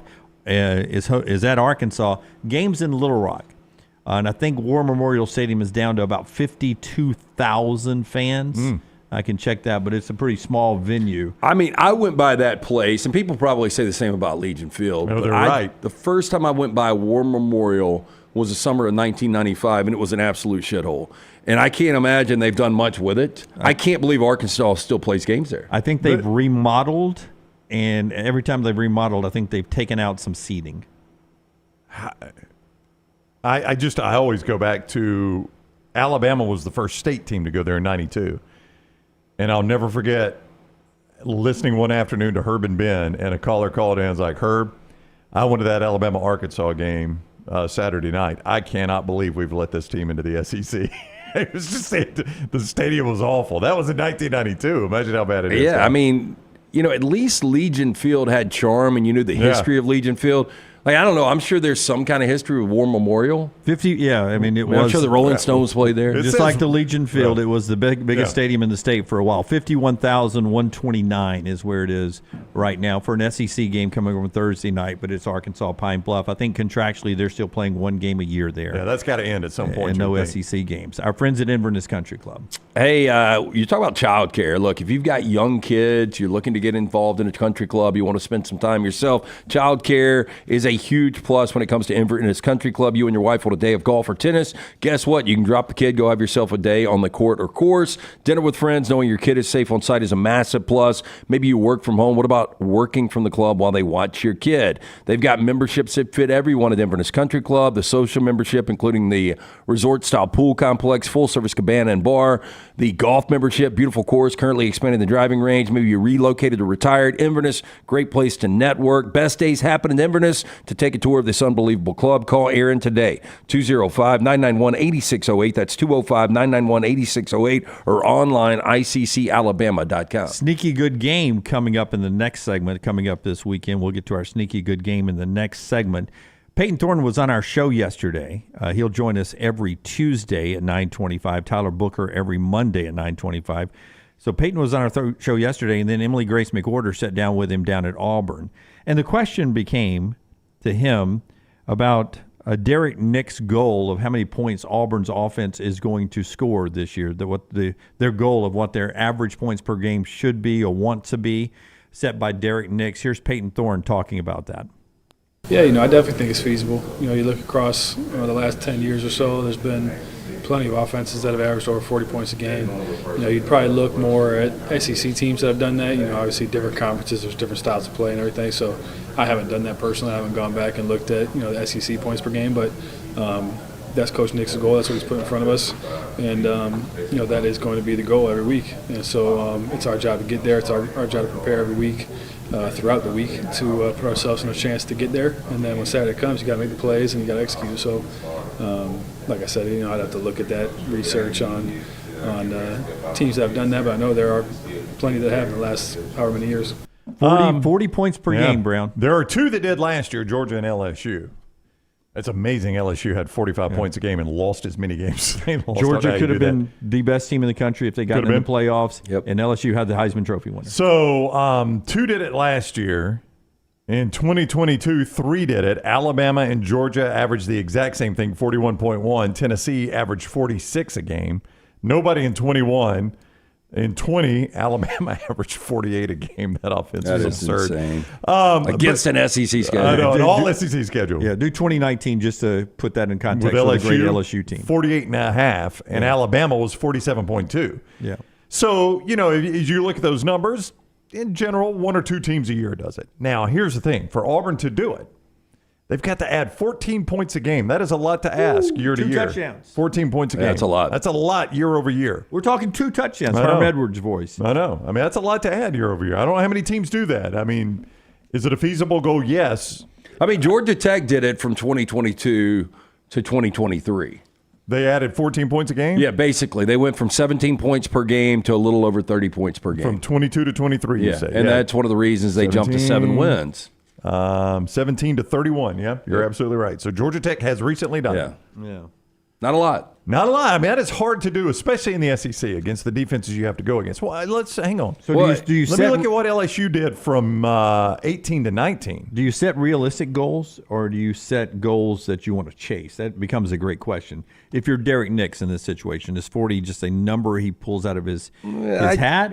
But I think you set a goal. You want to chase it, but at the same time, you want to be able to achieve it. Now, I don't know if you can achieve it this season. Maybe it's a 2-year plan. LSU added 16 from 19 to 20. They went from 32 a game to 48 a game. Now, they had a generational Heisman Trophy winning quarterback. 18 and 19, I think, right? For LSU? Yeah, 18 and 19. 18 and 19. Yeah. They had a generational Heisman winning quarterback, and they had 2 receivers that are elite NFL receivers today playing at the same time. So, you add 16 points if you've got a season like Joe Burrow and Justin Jefferson and Jamar Chase are your receivers. Yeah. I don't know if Auburn has that. They're hoping that's what this receiving class grows into. Yeah, I mean, they're not going to be there day one. There's no way. But could they grow into that? Maybe. Could Peyton Thorne be Joe Burrow? It is a lot to ask. Another interesting part about watching Alabama this weekend will be just the way Kalen DeBoer runs a sideline, runs a team, just to see him coaching and a different coaching staff coaching Alabama that is not of the Nick Saban style and philosophy. Kane Womack this week explaining what Kalen DeBoer, what his superpower is when it comes to being a coach. Here's Kane.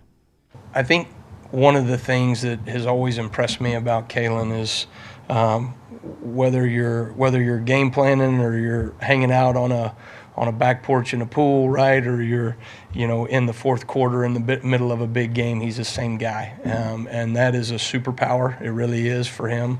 The way in which he is able to keep the main thing amidst all the noise is something that I think has served him really well as a head coach. It's served him well as a coordinator. And I think our players lean into that humble confidence that he shows in those moments. You don't take the Alabama job after Coach Saban if you don't have a certain level of confidence about you.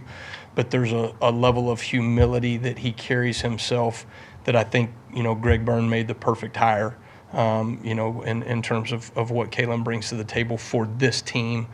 Yeah, so humble confidence. And boy, that's worked for him so well, just getting to this point from being hired quickly to replace Nick Saban to get to this point. I can't remember another coach in this situation that has been this humble. And like I've always talked about, if Lane Kiffin or James Franklin wins a national championship, watch out. I don't know if they have to win a national championship. I mean, this is a guy that played for the national championship last year, and we've been around him multiple times, and it's just he just doesn't have the aura of an elite coach. Yeah. And I'm not saying that as in a negative light. I know that probably sounded bad, but you guys know what I'm talking about, right? I mean, I think humble confidence is a good way of putting it. You don't get to where he's gotten without being a confident guy. Yeah. Right? But he does have an air of humility. I think it's who he really is. We've been around him now 4 times. Four times, and then you've been around him a Yeah. couple times beyond that. And he has been pretty consistent in the times we've been around him. And we've been, 30 minutes to an hour every time. Well, and that's what I was going to say. More so, it's his engagement. Yeah. Like, most of these coaches, and the more success they have, the busier they got, and the more, different commitments they've got. But it's always, we feel rushed. Yeah. I don't know if you guys do. I feel rushed when we've got a coach that sits down with us. But Kalen DeBoer, it seems completely relaxed. I don't know if he'll have the level of success this coach had in his sport. Maybe he will. When you said that, I tried to think of somebody, and Roy Williams is who came to mind.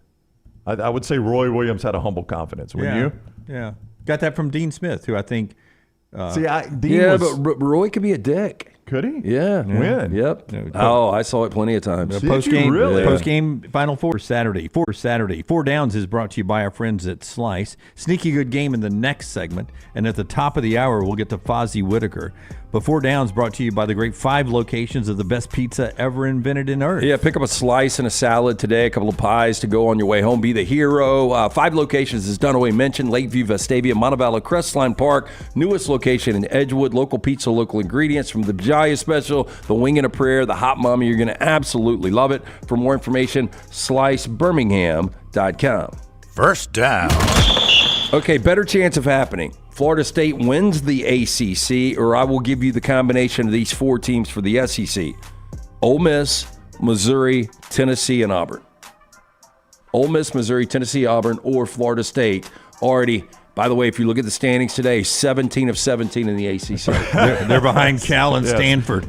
I'm still going to stick Florida State over those other teams. He's still an easier path with 1 loss than any of those teams have before they even kick. But with that said, Brown, I see you bring up Ole Miss's schedule all the time.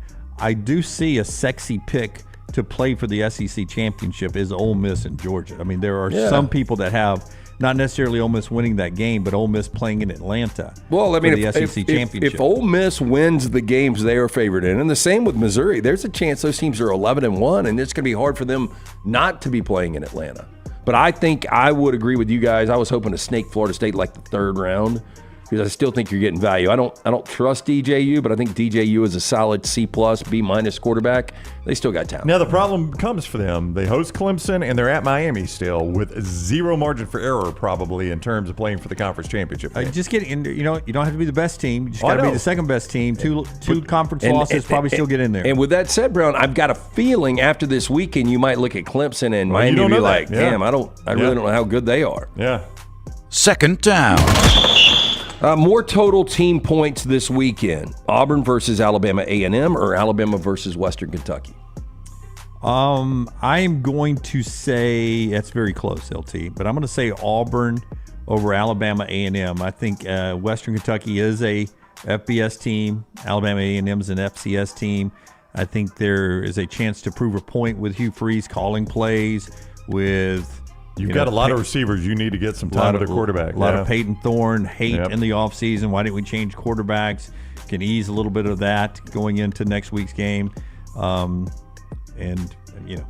how long are you going to let Jalen Milroe play? I bet Peyton Thorne plays longer than Jalen Milroe. I threw it out yesterday in Bama and Bourbon real quick, Brown. Sure. And I asked Aaron Suttles, I said, if I put the total quarterbacks played, if Alabama was to win this game going her way, and they're 31.5-point favorite right now, but total quarterbacks played at 3.5. Total quarterbacks played 3.5 for Alabama. So you think there's any chance Alabama can play 4 quarterbacks? I don't think so either. Yeah, and by the way, Cover Crimson YouTube channel where you can get Bama and Bourbon for this week, already up. The other thing about Milroe, though, is new offense, new coordinator for him, new head coach for him, new helmet communication system. I mean, this is a chance to work out a lot of bugs in this game. So that's why I would go under the 3.5. I think you see Milroe a little deeper than you think just based on all those things.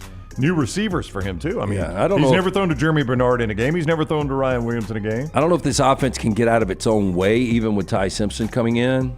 And when you get some of the backups, they've still got to identify really how the rotation is going to be for receivers. Yeah. I think Ty Simpson gets some snaps with the ones before they make this switch. Think so? Yeah, I could see that. Just to do that. Third down. More points scored this weekend. Clemson against Georgia or Western Kentucky against Alabama? Again, I told you I thought Georgia would be up by 17 in this game. Clemson scores late to cut it as garbage time points, but get inside the number there. So therefore, is it 17-0? No. It'll be higher than that. Yeah. I think something like 34-17. I think somewhere in that neighborhood. You're close for me. I think it's a 17-6, 17-13 type game. I think Western Kentucky actually has more points. I do too. I really do. I do too. I think because I think this young secondary, or inexperienced, I should say, is going to give up a couple of big plays to an experienced quarterback in TJ Finley.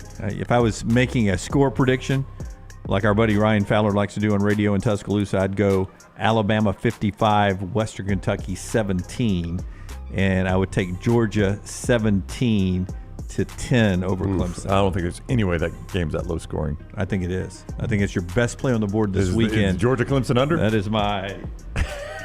In the money. Where'd your hat go? One show and the hat's gone. Is the Clemson Georgia under? Okay. Fourth down. Jack Black, 56 years old today. Shania Twain, 60. Ultimately better career. Easy. Jack Black or Easy. Shania Twain? Easy Shania Twain. She's got one of the top 10 selling albums of all time. Oh, I think I would go Jack Black. No, there's no way. Jack Black's done easy Jack Black. Yeah, y'all got to be out of your... The Kung Fu Panda sucked. I didn't like the first one, but he's done like 4. Yeah, I'd say he's got a band, Tenacious D is close to Shania Twain just itself. Lunceford, you're out of your... Lunceford, that's the dumbest thing. Dunaway says you're a brilliant mind or whatever he calls you. That is one of the dumbest things you've ever said. I'm not saying they're bigger. She's got a top 10 selling album of all time. I've always thought Shania Twain was way overrated. Okay, well, she is. But that's your opinion.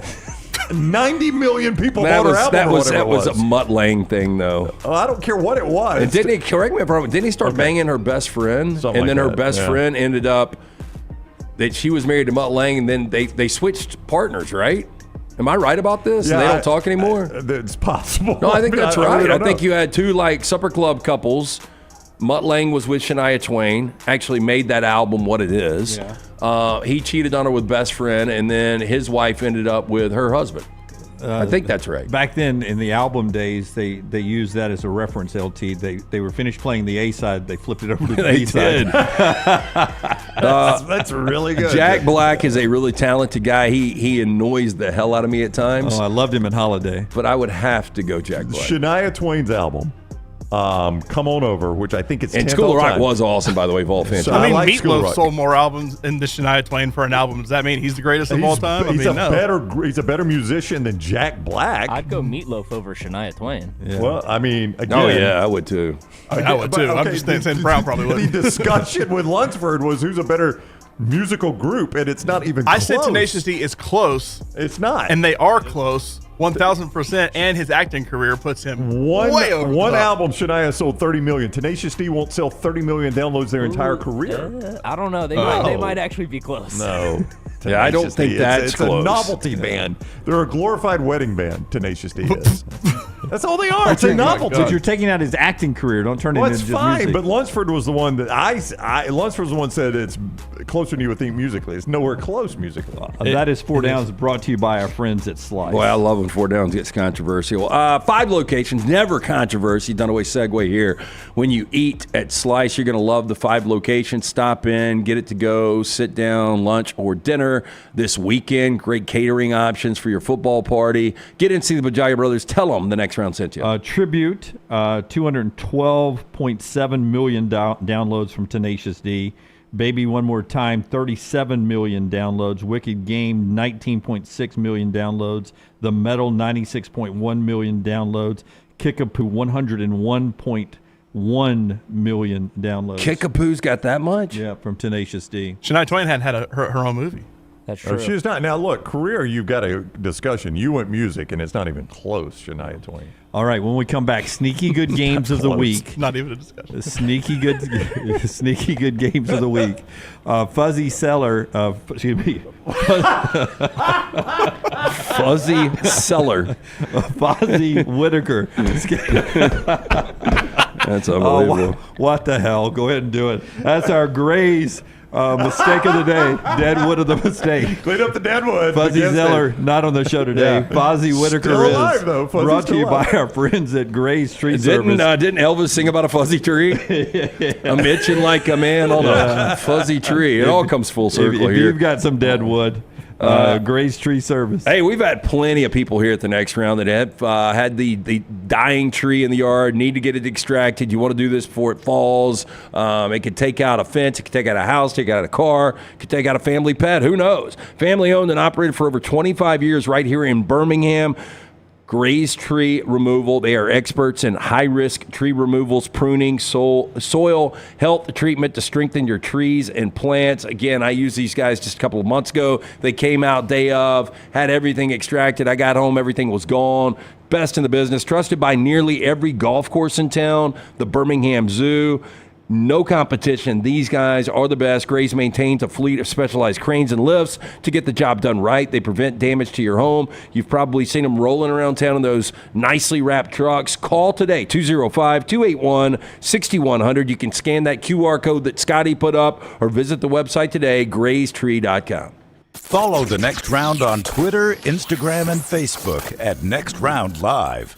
Storm season is here. Make sure you have a plan of action in place right now. Greg from Pell City and Storm Restoration Roofing should be your first call when storms hit. Insurance companies love working with Storm Restoration Roofing because of Greg Nelson's name and reputation in the industry. When storms hit, call Greg Nelson. He's local, 205-542-3531. He's the home of the free no-cost roof inspection. Greg from Pell City on Facebook, 205-542-3531. It's Storm Restoration Roofing. Stop by the New York Butcher Shop and pick up the finest in certified Angus prime beef steaks and burgers, premium pork chops, ribs, and all-natural chicken cut to order just for you. Their chef-prepared entrees and side dishes are the perfect dinner-to-go choice for your family and are ready to heat at home. With a great selection of fine wines and desserts, the New York Butcher Shop is your one-stop dinner shop. 2 locations to serve you, Cahaba Heights and on Highway 119 in Greystone. The New York Butcher Shop. Rare quality, well-done service. Just because you've quit going to the gym, it doesn't mean that you have to quit gym altogether. Dunaway, that is. With our Next Round podcasts open 24/7, 365, you can access gym anytime you'd like. While you may have done away with your treadmill routine, our version of Dunaway is standing by ready to get you back to your absolute best. Find all that lovely Jimmy D-led content on Spotify, Apple Podcasts, Google Podcasts, and in the podcast section of nextroundlive.com. This message is sponsored by Jimmy Crypto Inc. and Jimmy Crypto for President. Hey, Lance Taylor from the next round to tell you about my friends at Michelson Laser Vision, located conveniently UAB Highlands. Almost 20 years ago, I went in for the procedure. Only took 12 minutes for both eyes. When I went in, I had 2200 vision. I was legally blind. Now I have 20/15 vision, still 19 years later. Make the call today. Schedule a hassle-free consultation. 969-8100. Dr. Mark Michelson, Dr. Jen Michelson, Michelson Laser Vision. Make sure you tell them the next round sent you. 969-8100 or MichelsonLaserVision.com. Bright Bank, member FDIC, equal housing lender. You never know what we're up to here at the Next Round. The easiest way to stay in the know with our antics and adventures is to follow the Next Round across all social media platforms at Next Round Live on Facebook, Twitter, Instagram, and TikTok. Whether it's Dunaway sleeping in the studio, Tim and Lunceford breaking down the latest movie release, or Game Day Chronicles, we are here to keep you updated on the latest sports news while, of course, having just a little bit of fun. Follow at Next Round Live across all platforms to join in.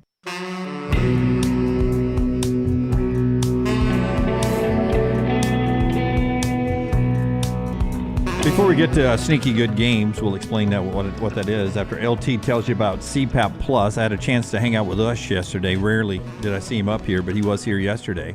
And he had a chance to explain to me just what a difference the new equipment was making. Someone else was asking about the mask, and he says his mask is smaller than it used to be too. It's important if you're a CPAP customer to stay up to date on the latest technology. Yeah, look, they carry the best equipment from names like ResMed, React, Fisher Paykel with mask and supplies in stock every day. Guess what? If you need it today, they've got it today. Don't buy your mask and supplies from Amazon or online. Actually, go see the folks at CPAP Plus. See what you're buying. They've got over 200 5-star reviews on Google. The folks at CPAP Plus are CPAP users themselves, so the people helping you know what it's like and are ready to help.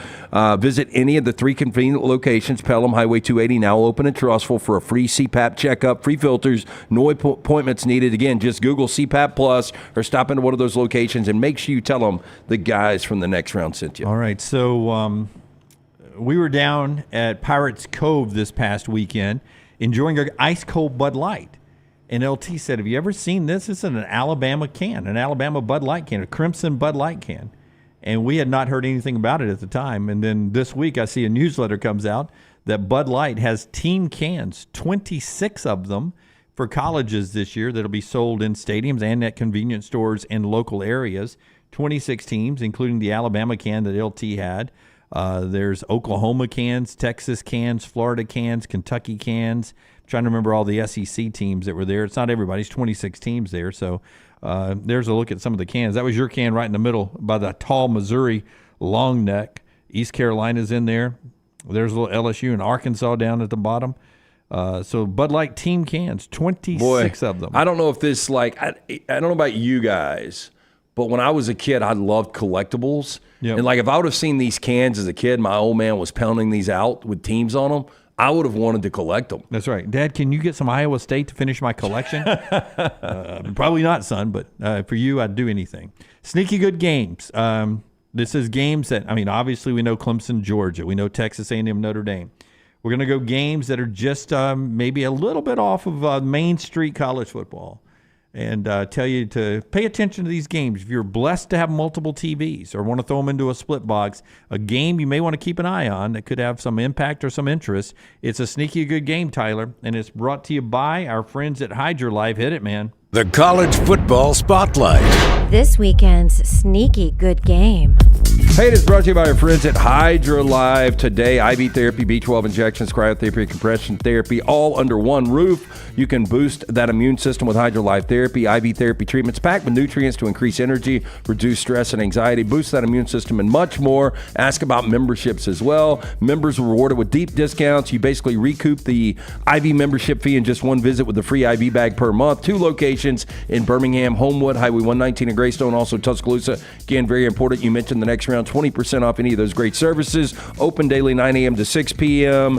For more information, hydrolivetherapy.com. Man, I wish Emily Grace was here today. She thinks I give her heck about Georgia Southern all the time.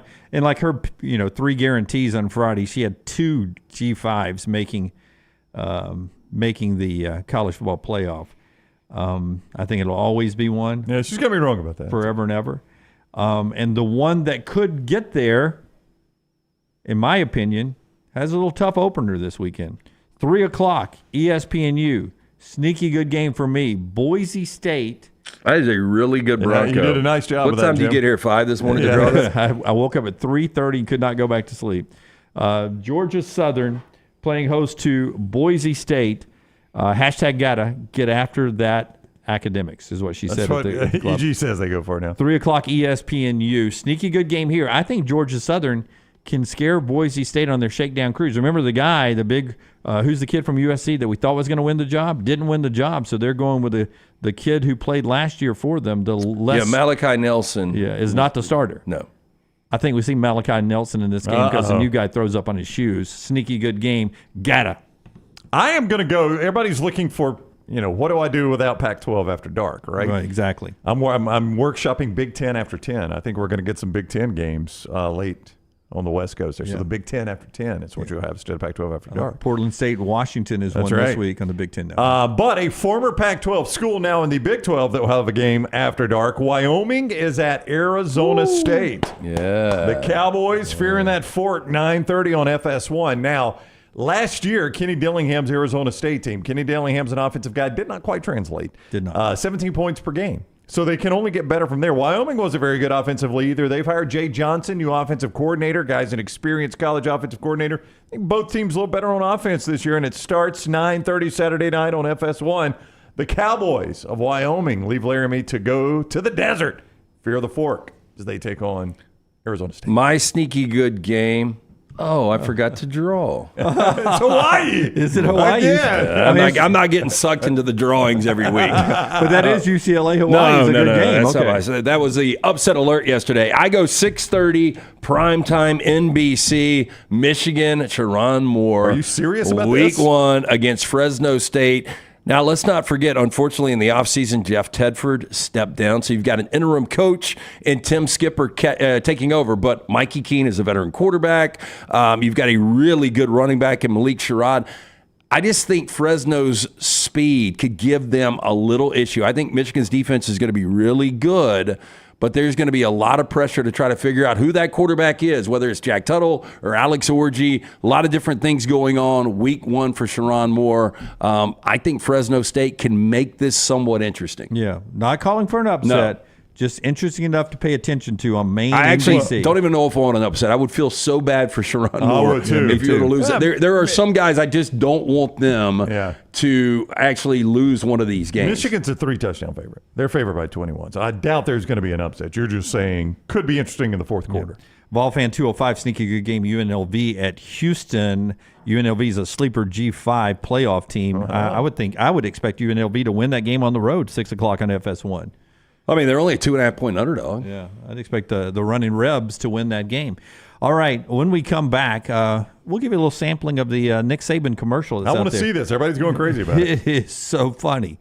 Hilarious. I won't oversell it, though. The show being brought to you by our friends with Barber Motorsports. Man, the fine folks with Fanatec is sponsoring GT's World Challenge America, which is out there September the 6th through the 8th. It's a high-octane weekend that you'll love at the Barber Motorsports Park. What you have here is some of the best sports cars in the world. The Lambos, the McLarens, the Porsches, the Ferraris. They're all on the track together, battling it out. Door handle to door handle, great motorsports racing at Barber Motorsports Park. Enjoy the beer gardens, the kids zones, and don't forget to bring your dog for Bark at the Park on Saturday. It's a big weekend, September the 6th through the 8th. You can get your tickets right now at Barber Motorsports Park. It's the Fanatec GT World Challenge America, September 6th through the 8th. Kids 15 and under get in free. The weather will be great. The sports cars, just fun to go out there and see these great cars up close and personal. Get your tickets today right there with our friends at the Barber Motorsports Park. Take the next round anywhere you go with official Next Round gear. Buy yours today at nextround.store. There is no better place to watch your favorite sporting events and enjoy great food than one of the 3 great Birmingham locations of Walk-Ons. The TVs are everywhere with your favorite sports, and the menu is second to none. From the great appetizers like the waffle cheese fries to the Avery Island salad, handhelds like the all-new chicken bomber, bistro specialties with a special taste of the Bayou, the amazing hand-patty burgers, the great po' boys, and the specialty drinks. Visit any of the 3 great Birmingham locations of Walk-Ons: Greystone, Stadium Trace and Hoover, and the brand new location in Trussville. This hour of The Next Round is presented by the Birmingham Racecourse Casino, now featuring 7 days of giveaways with your chance to win a share of up to $125,000. The more you visit the Birmingham Racecourse Casino, the more chances you have to win. The World Wide Web is a large place. Find all your favorite people and content in the same spot. NextRoundLive.com is full of wonderful tidbits about the show you know and love. Find our gear, listen to your favorite personalities, follow our socials, and enjoy your trip to NextRoundLive.com. For a great experience in golf, go to Bent Brook, just off I-459 in the Birmingham area. You've got 27 holes where you can play your 18 holes 6 different ways. Open 7 days a week with 5 sets of tees that makes golf enjoyable for any level golfer. You get complimentary GPS on every golf cart, and the AU Victory bent grass greens play as pure as any in the area. Bent Brook continues to improve with upgraded greens and redesigned holes. Book that next tee time right now. BentBrook.com. BentBrook.com. Hey, let me tell you about our friends at Urology Centers of Alabama. Compassionate and comprehensive urological care with 35 physicians, 17 locations across Alabama. Their patient-centered approach to all of your urological needs. Remember, they've got that new men's health center. It is beautiful, helping men with a wide range of sensitive male issues in a comfortable environment. You can always go online, visit urologycentersalabama.com, schedule an appointment with one of their many urologists today. Hey, Lance Taylor from the next round to tell you about my friends at Michelson Laser Vision, located conveniently UAB Highlands. Almost 20 years ago, I went in for the procedure. Only took 12 minutes for both eyes. When I went in, I had 20/200 vision. I was legally blind. Now I have 20/15 vision, still 19 years later. Make the call today. Schedule a hassle-free consultation. 969-8100. Dr. Mark Michelson, Dr. Jen Michelson, Michelson Laser Vision. Make sure you tell them the next round sent you. 969-8100 or Michelson. LaserVision.com.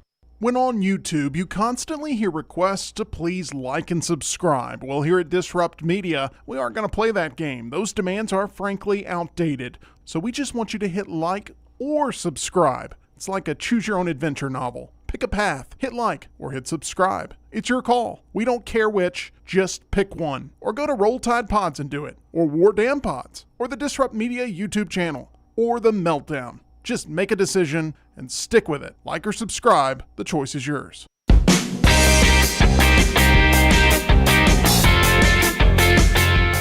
Back with you on the show, Braves and Twins again tonight.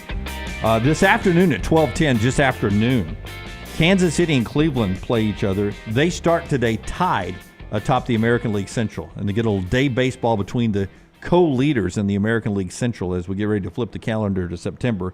That's some good baseball. And Baltimore and the Dodgers again tonight. Last night, the Orioles got the best of them, huh? Yeah, they did. A one-run game in Chavez Ravine. Orioles win. We had another winning night at lanceslog.com. Go to lanceslog.com. All the plays are up. Cannot wait for college football getting underway again tomorrow. Coming off a winning season in the NFL preseason, we will win for you. Jump on board. Check out the new website, lanceslog.com. The new YouTube channel, win at lanceslog.com. Like, subscribe. Always brought to you by our friends at Hemp Hill Services since 1954.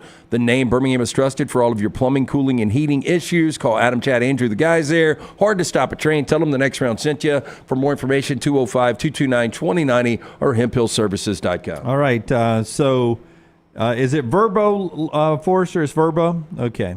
Which I never knew that was the name of it until recently. I always thought it was VRBO. Yeah. But it just called Verbo, I guess. Yeah. So Nick Saban is a homeowner. And since he's going to be away traveling with game day and stuff, he's able to put his house on the market for a little Verbo rental. Nick Saban's the landlord, and the commercial goes like this. Oh, is there a pool? Check-in time is 3. It's 2:55. I know. Is this what he's doing now? Have a seat. As your host, I have some rules. First, No showers longer than 5 minutes. This isn't a spa. There's no streaming, only cable television. Any games for the kids? No games, no fun. The kids aren't even allowed in the house. That's the rule.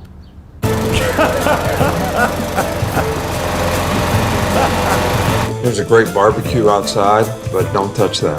How'd you guys get inside? 2 flush maximum per bathroom visit. Yes, Coach. You guys got about 10 minutes because this is daddy time in the tub. Meanwhile, at a Verbo, when other vacation rentals make you share your turf with a host, try one you have all to yourself. That is a perfect commercial. That is so good. That's really good. So The best part of it, though, is just him just sitting on the, it's 255. Yeah, I know. She goes, is this what he's doing now? Yeah, that's pretty good. Fantastic. Fantastic. Really, really good. Yeah. Oh, we got a new national champion in college football. Retro, by the way. A retro national championship college. Somebody they were hanging in the stadium yesterday. Oh, I thought you were talking about Reggie putting his Heisman back up in the Heisman We house. got that too. We got that too. But here is over at Army. They're pulling it up over there. They've gone back and they're now claiming the 1914 and 1916 national championship, pulling it up there with the other. Here's what I national would say: you championships. can have that Army if you can get one member. I don't care if it's an equipment manager to come out and accept the reward. It's going to be tough. award. Yeah. Hey, that's pretty impressive, though. That was coming off WW1 right there, right? We probably right. had a lot of boys from Army over across the pond. Yeah, that's true. You look at their other in the champions, 40s too. 44, 45, and 48. Well, they were good after the wars. Yeah. Recruiting was really good during the. I guess so. The big one and the war to end all wars. Yeah. I think their nerves probably a little bit better in a 2-minute offense than some other 19 and 20-year-olds. The football game was a relief after I lived through the Battle of the Bulge. Yeah. It looks like we're putting up individuals for the 44 and the 45, getting ready to pull those up, or maybe we pulled those down to make room for the 14 and 16. See the other signs down in the bleachers? Yeah. But way to go, Army. Congratulations. I am not going to argue with Army. Congratulations on your national championships there. Is it Michi Stadium? Am I saying that right? I think it is Michi. Mikey, or is it Mikey? Maybe it is Mikey Stadium. It's supposed to be one of the most picturesque stadiums in all of college football. I've heard that. Yeah, it's supposed to be beautiful. All right. On the other side, we're going to talk to Fozzy Whitaker. He's going to be on the call of the Auburn game coming up this weekend against Alabama A&M. ESPN Plus streaming there for that. So Fozzy coming up on the other side. Show being brought to you by our friends at UCA Urology Centers of Alabama. Over 35 urologists, 16 great locations across Alabama. So find the one closest to you. Maybe you're getting ready to wave the white flag. That's one thing UCA does, Urology Centers of Alabama. They'll treat all your urological needs, from prostate health to kidney stones and everything in between. Visit urologycentersalabama.com to get more details or to schedule an appointment. Or call the number 205-930-0920, urologycentersalabama.com. Call the next round now at 205-734-0923.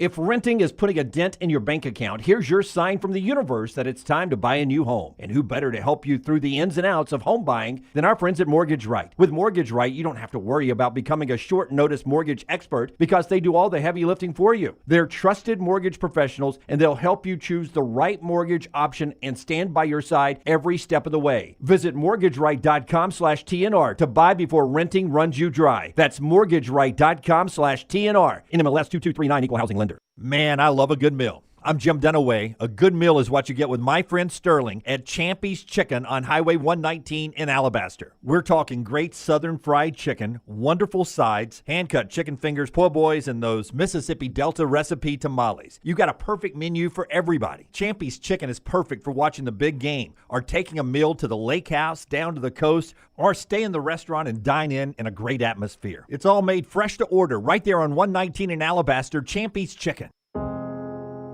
Every day, someone is ridiculed and mocked for the clothing they chose to wear. It's a harsh reality we all must face. But you have the chance to change all of that with one visit to nextround.store. For just a few minutes of browsing, you will observe so many clothing options, from hats to hoodies to t-shirts. Please, for yourself or someone you love, go to nextround.store and embrace the warmth of true attire. Hey, Lance Taylor from the next round to tell you about my friends at Michelson Laser Vision, located conveniently UAB Highlands. Almost 20 years ago, I went in for the procedure. Only took 12 minutes for both eyes. When I went in, I had 2200 vision. I was legally blind. Now I have 20/15 vision, still 19 years later. Make the call today. Schedule a hassle-free consultation. 969-8100. Dr. Mark Michelson, Dr. Jen Michelson, Michelson Laser Vision. Make sure you tell them the next round sent you. 969-8100 or MichelsonLaserVision.com. Excitement awaits at Barber Motorsports Park for the Fanatec GT World Challenge America, September 6th through the 8th. It's a high-octane weekend you won't want to miss. Witness some of the most iconic sports cars like Lamborghini, McLaren, Porsche, and Ferrari battling it out on the track. Enjoy the beer gardens, kids zone, and don't forget to bring your dog for bark at the park on Saturday. The Fanatec GT World Challenge America, September 6th through the 8th. Kids 15 and under get in free. Get your tickets today.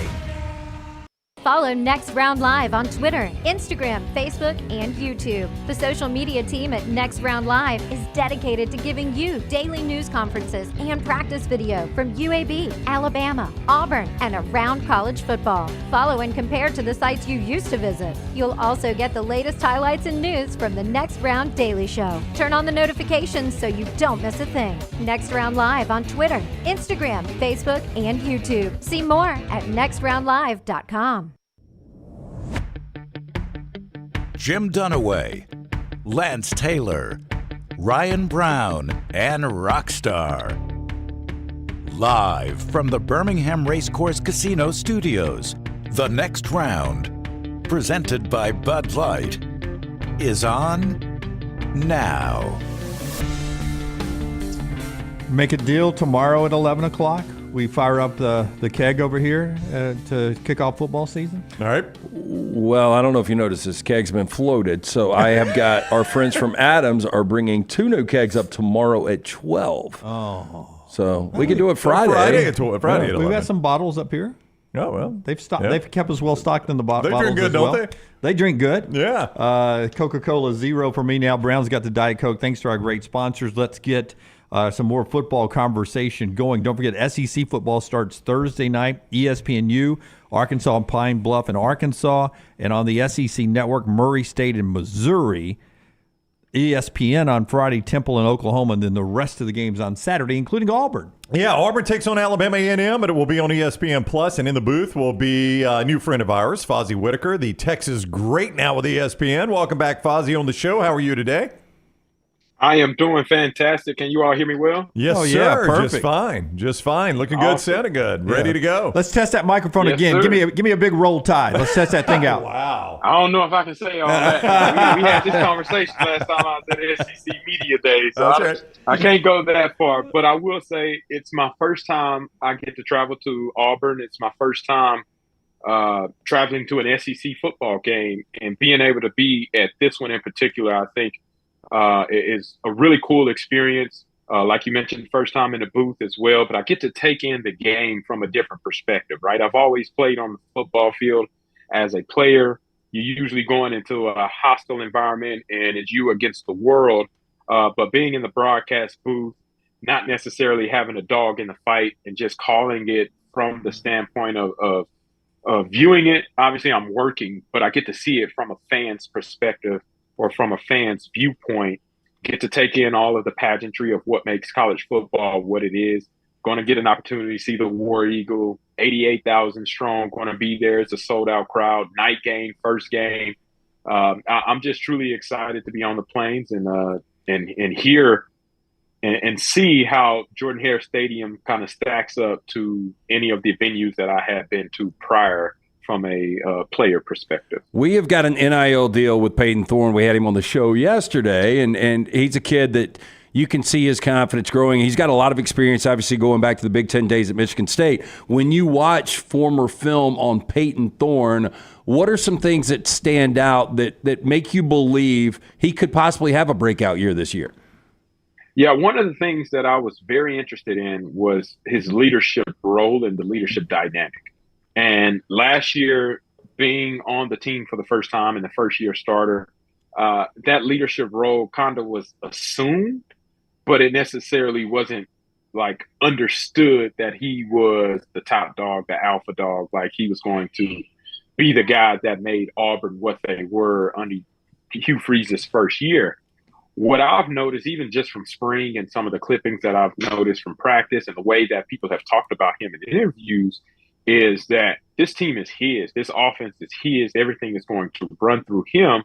And then the explosiveness that he actually even provided. Now, he's not going to be known for giving you, Dylan Gabriel or Jalen Milroe type of stats from a dual threat perspective. But Peyton Thorne had his most rushing yards a season ago, and that goes to show that he has more left into his ability in the tank that he has pulled from in previous years. He has more to be able to tap into in order to get this Auburn team to where they need to be.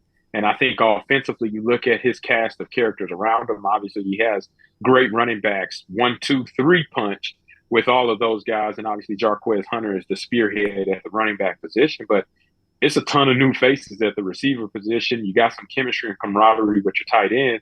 But how fast can he get them to gel? And I think the leadership, the first thing that I brought up about him is going to be the most deciding and pivotal factor, because now you're year 2 with the head coach, you're year 2 in this system, you're year 2 feeling more confident as the guy out in Auburn. And I think that's going to go a long ways in translating to success for them. And I also cannot undermine the importance of the helmet communication that is going to be implemented for the entire season at the FBS level. I think that's a game changer for all quarterbacks, but let alone a guy that's going into his 5th year of playing is going to be able to have that access to your offense coordinator, the guy that's calling the plays, to give you some of those details before that 15-second mark will make a drastic improvement in what we see from Peyton Thorne this year. Listen, we've spent forever talking about these young receivers. Maybe not enough about Keandre Lambert-Smith. I want to ask you, as a guy that played the game and getting ready to call this game, how important is a guy with a young receiving room that has over 100 career catches? Could he be a stabling force, a guy that could not only help mentor, but also be a guy that helps Peyton Thorne in some clutch situations? I think that was the most important pickup that Auburn had, offensively and defensively, just from a team perspective. Whenever you have a young receiving core, like you mentioned, and guys like Cam Coleman who going to come in and have a humongous impact and have the expectations as high as they are, to be able to take some of that pressure off of Jarquez Hunter and Peyton Thorne, you got to have somebody that knows what it takes to be able to play in those situations, has the little nuances of being familiar, being against top opponent. We know at Penn State, he played against some of the top tier talent. He's going to see that same type of talent here in the SEC. So it's not necessarily a drop off of level of competition, but having that experience to be able to pass that down. And I read an article from Coach Freeze, actually, I believe it was on Monday, whenever he mentioned that Keandre Lambert-Smith had every opportunity to be selfish. He could have came in and been quiet. He could have been reserved. He could have just said, hey, it's my senior year. I'm going to just worry about getting my buckets. I'm going to go make my plays. I'm going to make my catches. I'm going to get my yardage, and then I'm going to go about my business, whatever that next step is, if the NFL is something that he's looking for in his future.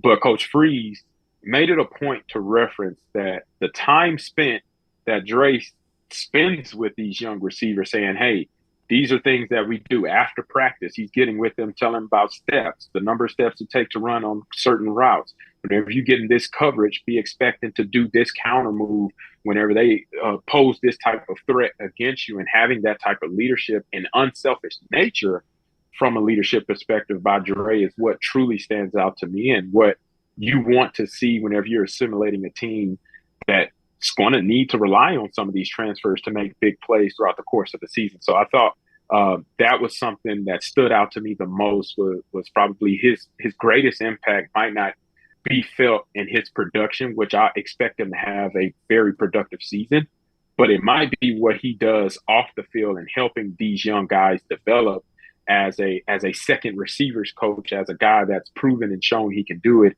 that might be the greatest impact that Dre Lambert-Smith is able to provide for this offense. Fozzy Whitaker is with us, Texas running back, great now with ESPN. You'll see him on the ESPN Plus broadcast, Auburn and Alabama A&M from Jordan-Hare Stadium Saturday night. You played the position. Jarquez Hunter is the leading returning rusher in the Southeastern Conference. Not sure how many people realize that. Everybody that was in front of him is going to Ohio State or the NFL or wherever. So he's the leading returning rusher. What do you like about what you've seen of him on film? No, you haven't seen him in person, but on film from Jarquez Hunter, you like what about him? I'm extremely excited to see him in person. First off, he's a slasher, but he runs very physical. And if you go back and look at even his freshman year, right? I don't know if a ton of people were expecting him to have as dynamic or as explosive of a year that he did his freshman year.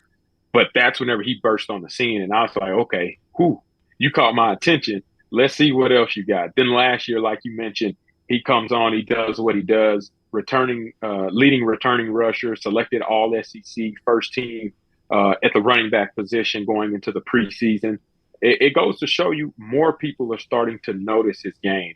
But what I see him that he does standing out is that first tackler, they typically cannot bring him down in a one-on-one event. And whether that's in between the tackles, whether that's outside, especially against secondary and DBs, he finds a way to make those guys miss, whether it's physically or whether it's doing a juke move in the hole. He's very special and gifted from that regard. And so I really love what he brings to the table. I don't think enough people nationally are talking about what Jarquez Hunter is and what he will be for this upcoming season.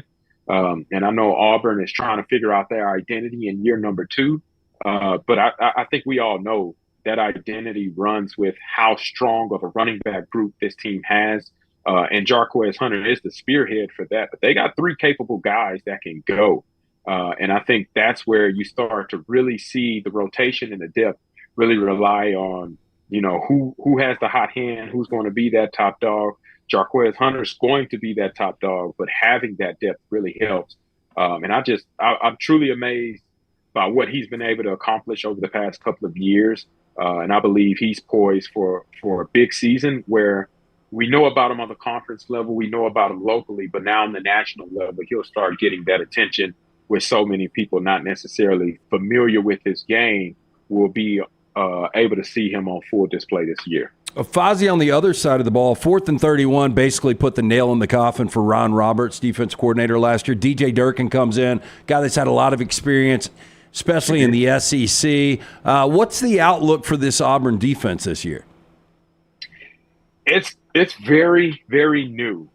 And I think I'm going to have to start getting accustomed to that in today's college football kind of landscape is how much newness that there is going to be around. Obviously, coordinators, they come and go. Hopefully, you want stability there, but DJ Durkin is a guy that's proven.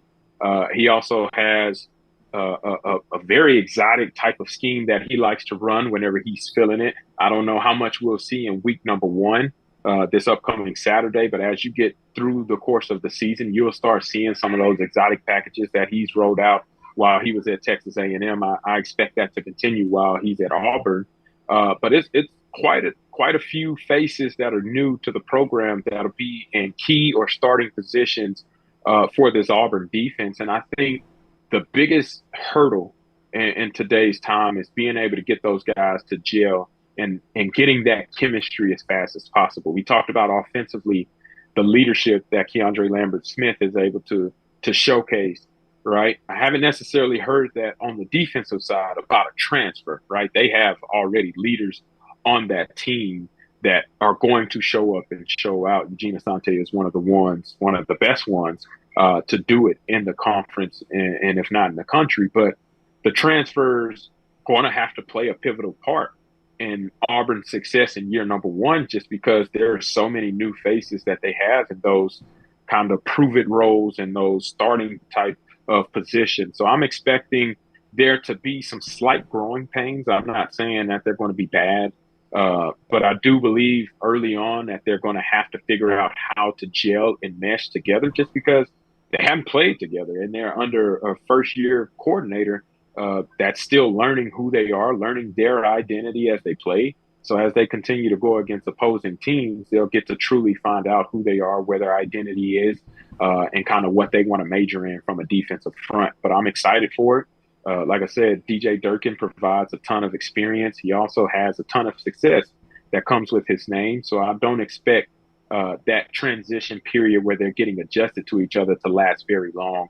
And I expect Auburn defense to be where it typically is every single year, is at the top half, top quarter, honestly, of the conference of shutting offenses down. Three things. Now, I grew up an Alabama fan, so this is an outsider. Your Texas Longhorns are lucky they don't have to go to Jordan-Hare this year, because it's one of the toughest places to play. Toughest places to play. I don't think you get out with a W. Oklahoma's going to find that out. Second thing, call somebody, get them to make you an appointment at a reservation at Acre for either lunch or dinner. Great menu on Friday while you're down there.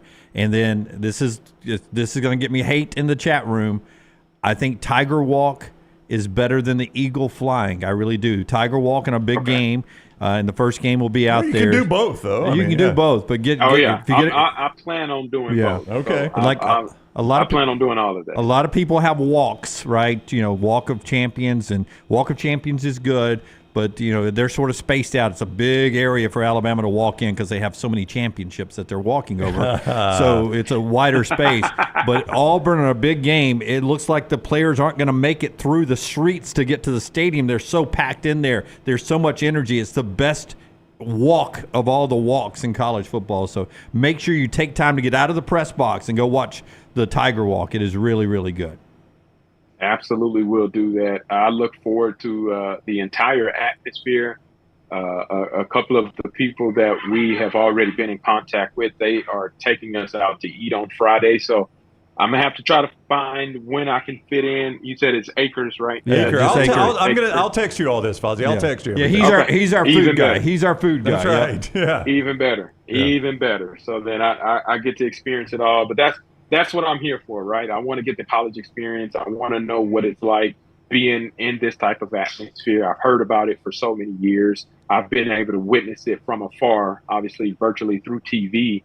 But being there in the stadium, I think is going to be a special and surreal moment. And I can't wait to see year 2 for Hugh Freeze and what Auburn plans to do. I think they're a team that's being slept on. I think they have a lot more to show people than people have given them credit for, and that's media members included. And I think this team really can upset the apple cart in regards to the SEC title race and possibly be one of those dark horse contenders.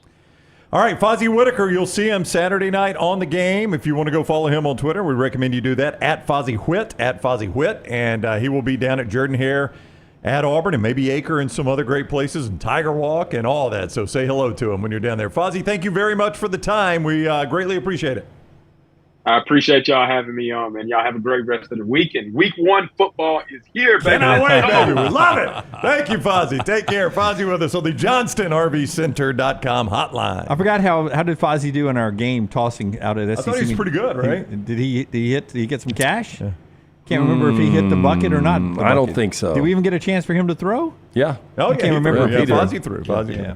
All right. Show being brought to you by a couple of folks. Champy's Chicken, champy'schicken.com, Highway 119 in Alabaster. All your game day needs. Take it home to watch the game. Really, really good. It's good for your tailgates. It's great for lunch or dinner today. Go buy customer services out of this world. Those Mississippi Delta recipe tamales, great way to start off. Deep fried southern chicken, brined overnight, cooked to order, hand-cut chicken fingers, and so much more. Champy'schicken.com. Also, our friends at Michelson Laser Vision LT, the folks that changed your life. Yeah, make the phone call that I made over 2 decades ago, 205-969-8100. Ask for Amy. Tell her the next round sent you. She's going to hook you up with a hassle-free consultation, 0 to lose, to find out if LASIK is right for you. Dr. Mark Michelson, Dr. Jen Michelson, best in the business. Again, I got the procedure done over 20 years ago. I've still got 2015 vision, better than 2020. Call 205-969-8100. Ask about the pre-inflation pricing. For more information, MichelsonLaserVision.com. All right. Give me cut 5, if you will, Tyler. Hugh Freeze. These first games, I don't know what you can tell when you play Alabama A&M, but it's good to have these kind of games just to get out there and start playing them instead of starting off with somebody who could actually beat you. Hugh Freeze had a chance this week in his news conference to talk about just where he sees his team going into game one. Here's the Auburn head coach. I think most of you think that those of us who've done this a while know what to expect from our team, and that could be that's so far from the truth, at least for me. I don't. I think you really are 2-3 games in before you really like, all right, this is who we really are and what we can do, and so I still, as much as I've enjoyed preparing and coaching this team and being with this staff, I still think it's an accurate statement to say I still don't know exactly who we are just yet. I think we're better at a lot of spots for sure, but you've got to go prove it each and every Saturday, and so that's something that I'm anxious to see for sure. Yeah, so you have Auburn and Alabama starting off with paid W's, right? These are games you pay for, Brownie, and you get a win, and that's important, right? Yeah. I mean, New Mexico was paying for W2 over the weekend. They lost. So it occasionally happens, but it's not going to in this case. If you're wondering, I don't know what Auburn is paying Alabama A&M. It's not going to be like Alabama's paying Western Kentucky $1.9. Is that correct? $1.9 million. Yeah, Auburn is paying New Mexico $1.9 million. Yeah. Georgia's paying UMass later in the year $1.9 million. Yeah, I just saw that Nebraska is paying UTEP. What do you think? I've got it right here. You want to say it? Yeah, 1.65. 1.65. Michigan is paying Fresno State Saturday night 1.85. Michigan's paying Arkansas State 1.8. Ohio State leads the way, though, as far as totals of their numbers. Ohio State's paying Akron 1.8. They're paying Western Michigan 1.8. And wait for it, they're paying Marshall 1.6 million. Texas 1.8 to Colorado State and 1.7 million to UTSA.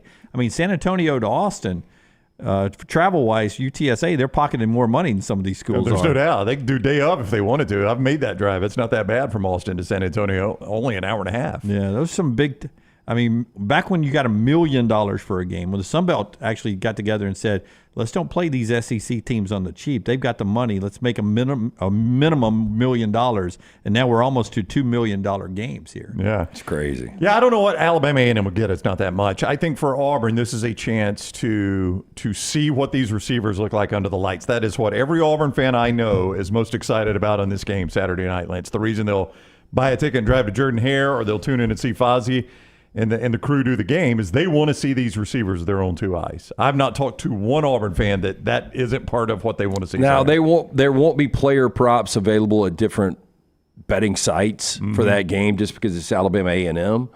But would you guys bet yes or no that Cam Coleman scores a touchdown?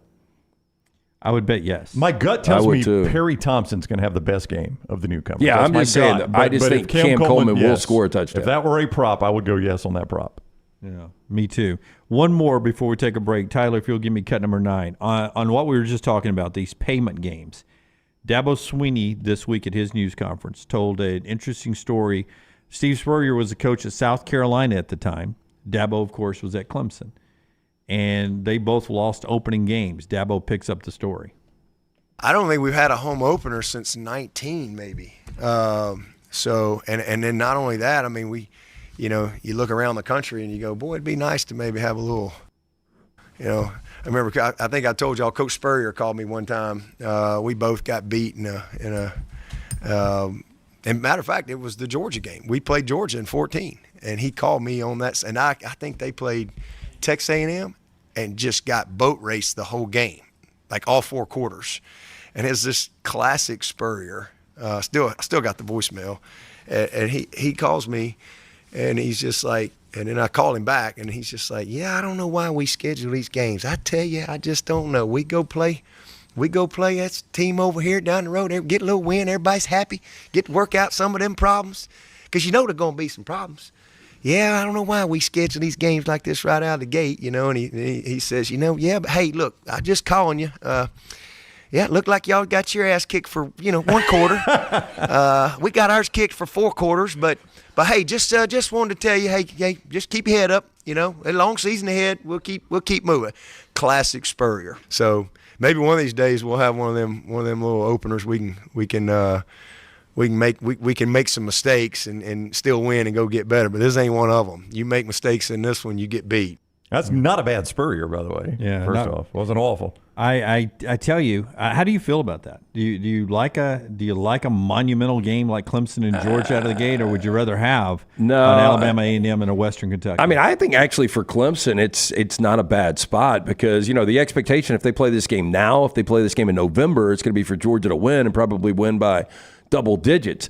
Georgia has to find some skill that is going to step up to replace your 2 leading rushers, your 2 leading receivers. That's why that game's fascinating to me. I want to see who's going to be the playmakers. Here's what I would say about this. If they somehow win this game. Clemson? Yep. Absolutely. And then do not win their conference championship.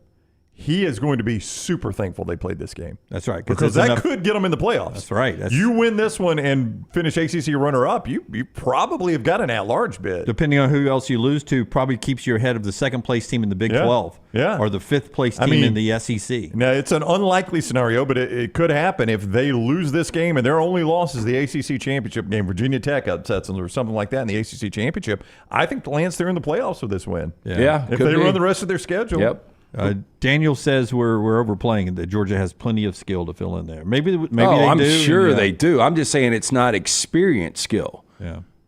I'm just saying they're losing a lot of production, and if I'm Clemson, I would rather get Georgia right now than down the stretch. But I do see, typically, for Auburn, I think it is a great game to go out against Alabama A&M and get these young receivers some work. I think for Alabama, great game to go out against Western Kentucky with that secondary and let them see a guy that's going to throw it all over the yard. Yeah. It works out really good. Trash coming up in the next segment. Those comments over there, including Royal Payne, who says, I would schedule a week 0 game against nobody, and then that builds in an extra bye for me, too. I get a win, an extra bye. Everyone's happy there. That's what SMU thought. Yeah. That's true. Yeah, SMU thought that. And Florida State was like, it's okay. We can play a conference game over in Ireland. No problem there. MyBookie.ag chat room, promo code next round. They are doubling your initial donation there, your initial deposit there. MyBookie.ag, promo code next round. MyBookie.ag, promo code next round. And the show being brought to you by New York Butcher Shop. It is time to grill for football. I can't wait. Hey, look, stop in, see Jim and all the fine folks. Pick up the finest in those USDA prime beef steaks, ribs, natural chicken cut to order just for you. Incredible specialty items from the goat cheese, mashed potatoes, mac and cheese. They have got it all at the New York Butcher Shop. One-stop dinner shop, rare quality, well-done service, 2 locations. The original right there in Cahaba Heights, the newest location, 119 in Greystone. Get in, see Jim and the great staff, and tell them the Next Round sent you. Everything Next Round is on demand now in the podcast section at nextroundlive.com. This hour of The Next Round is presented by the Birmingham Racecourse Casino, now featuring 7 days of giveaways with your chance to win a share of up to $125,000. The more you visit the Birmingham Racecourse Casino, the more chances you have to win.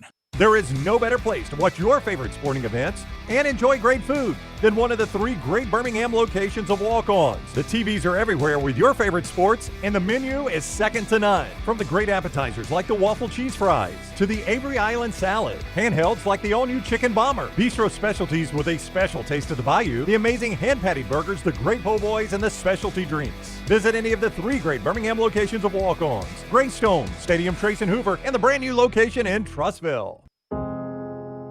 Every day, someone is ridiculed and mocked for the clothing they chose to wear. It's a harsh reality we all must face.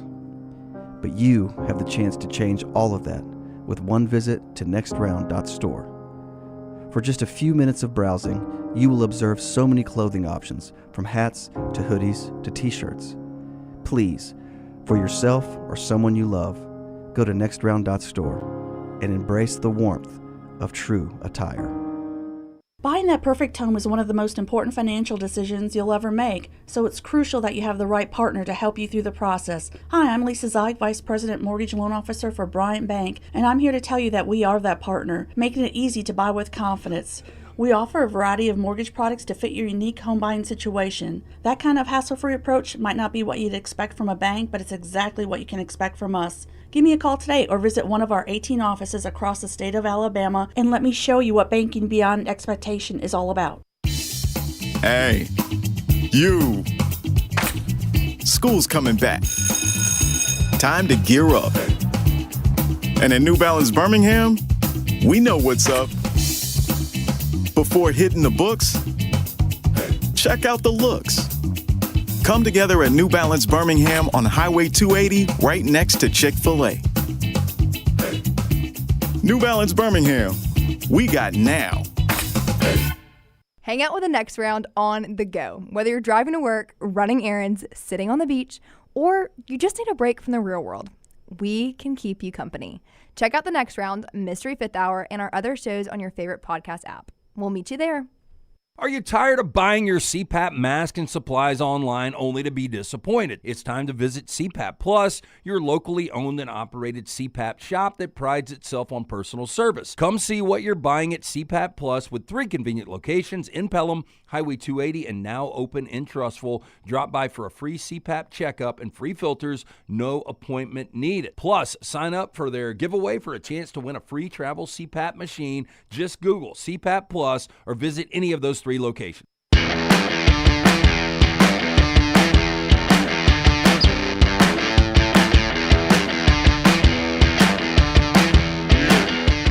but it stuck with me, Dunaway. You want to say it on the air? Is that why you brought it up? I had a bad Dolphins dream last night, and I don't know if you guys dream about your team. I dream about the Dolphins a lot. And this one shook me up a little bit. It's an absurd dream. The dream was, Lance, that we're down 14-12. We play the Jags week 1 in Miami. We're down 14-12. It's going to be a tough game, by the way. Oh, there y'all are. And it's third quarter, and Tua has been pulled and replaced with a female quarterback, which is the absurd part about the dream, right? But I could just vividly see it in the dream. I mean, it was in the dream, Jim. Tua's standing on the sidelines. They're showing him in the ball cap. You know, he's been pulled from the game. The score bug at the bottom says 14, Jacksonville 14, Miami 12. I mean, it was such a vivid dream that the score is all there. Now, the absurd part's he's been replaced by a female. I don't know where that came from. Like, we've got the first woman quarterback in the NFL, and she's replaced Tua. But then Jalen Waddle is on the sidelines in street clothes, and there's a big fight, and we get 2 of our guys ejected. And I'm just like, wait, Mike McDaniel's lost control of this team. How'd she put her shoulder pads on? I don't know. I didn't see that part. Go ahead and finish telling everybody your tweet that you sent out this morning since you set this up. Oh, that makes 2 female quarterbacks in the AFC East because of Josh Allen? Yep. So if you notice, you got at least 1 bookmark on that. Who was that, Josh Allen? No, it's mine. Oh, you go come back on me? As soon as Josh Allen beats the Dolphins this year, I'm coming back. That's going to happen. Yeah. By the way, we play them the Week 2 game Thursday night in Miami. So when do you play them in Buffalo, more importantly? It's later in the year. I always like it opposite. I like to get them in Miami late in the year when it's cold up there and hot down in Miami. Yeah. CU Buff, of course, Metro elitist Ryan Brown doesn't think women should play in the NFL. I absolutely do not. Yep. Yes, I will back that one up. Tom says, was Taylor Korn the new quarterback? All that in the mybookie.ag. Like was it a trans quarterback? mybookie.ag chat room over there. Promo code Next Round Show being brought to you by Dr. B. Dr. B trying to work on not only my hair, but Brown's hair as well. He is the best in the business. When I asked around when I started to thin out, everybody said, Dr. Beckenstein is the guy you need to go see. I scheduled that consultation, went in. I do the non-invasive treatment 3 times a week, 30 minutes each time on the couch. That is it. The hair has more than doubled in thickness. Dr. B pioneered the use of NeoGraft hair restoration right here in Alabama, remains at the forefront of hair preservation in the Southeast. He takes pride in treating each patient personally, applying his expertise to produce those quality results. Call 205-319-0316. That's 205-319-0316 or t3hair.net. Couple more things as we get to trash. LT mentioned it. Reggie Bush, USC, and Reggie Bush sends this out yesterday. He got his trophy back, and then he does this in the Hall of Heisman's. He hung his portrait back up out there with them. At the Heisman House, or is that at USC? That's at USC. I thought they were filming a Nissan commercial already. They've got enough. It is sponsored by Nissan, but there's enough there in the Heisman House for USC guys to have a whole hallway of USC so guys. So his painting had been taken down. I don't know. It does say Heisman House down there below, so I don't know if this is a I don't know if spoof. they ever actually had the painting. Yeah.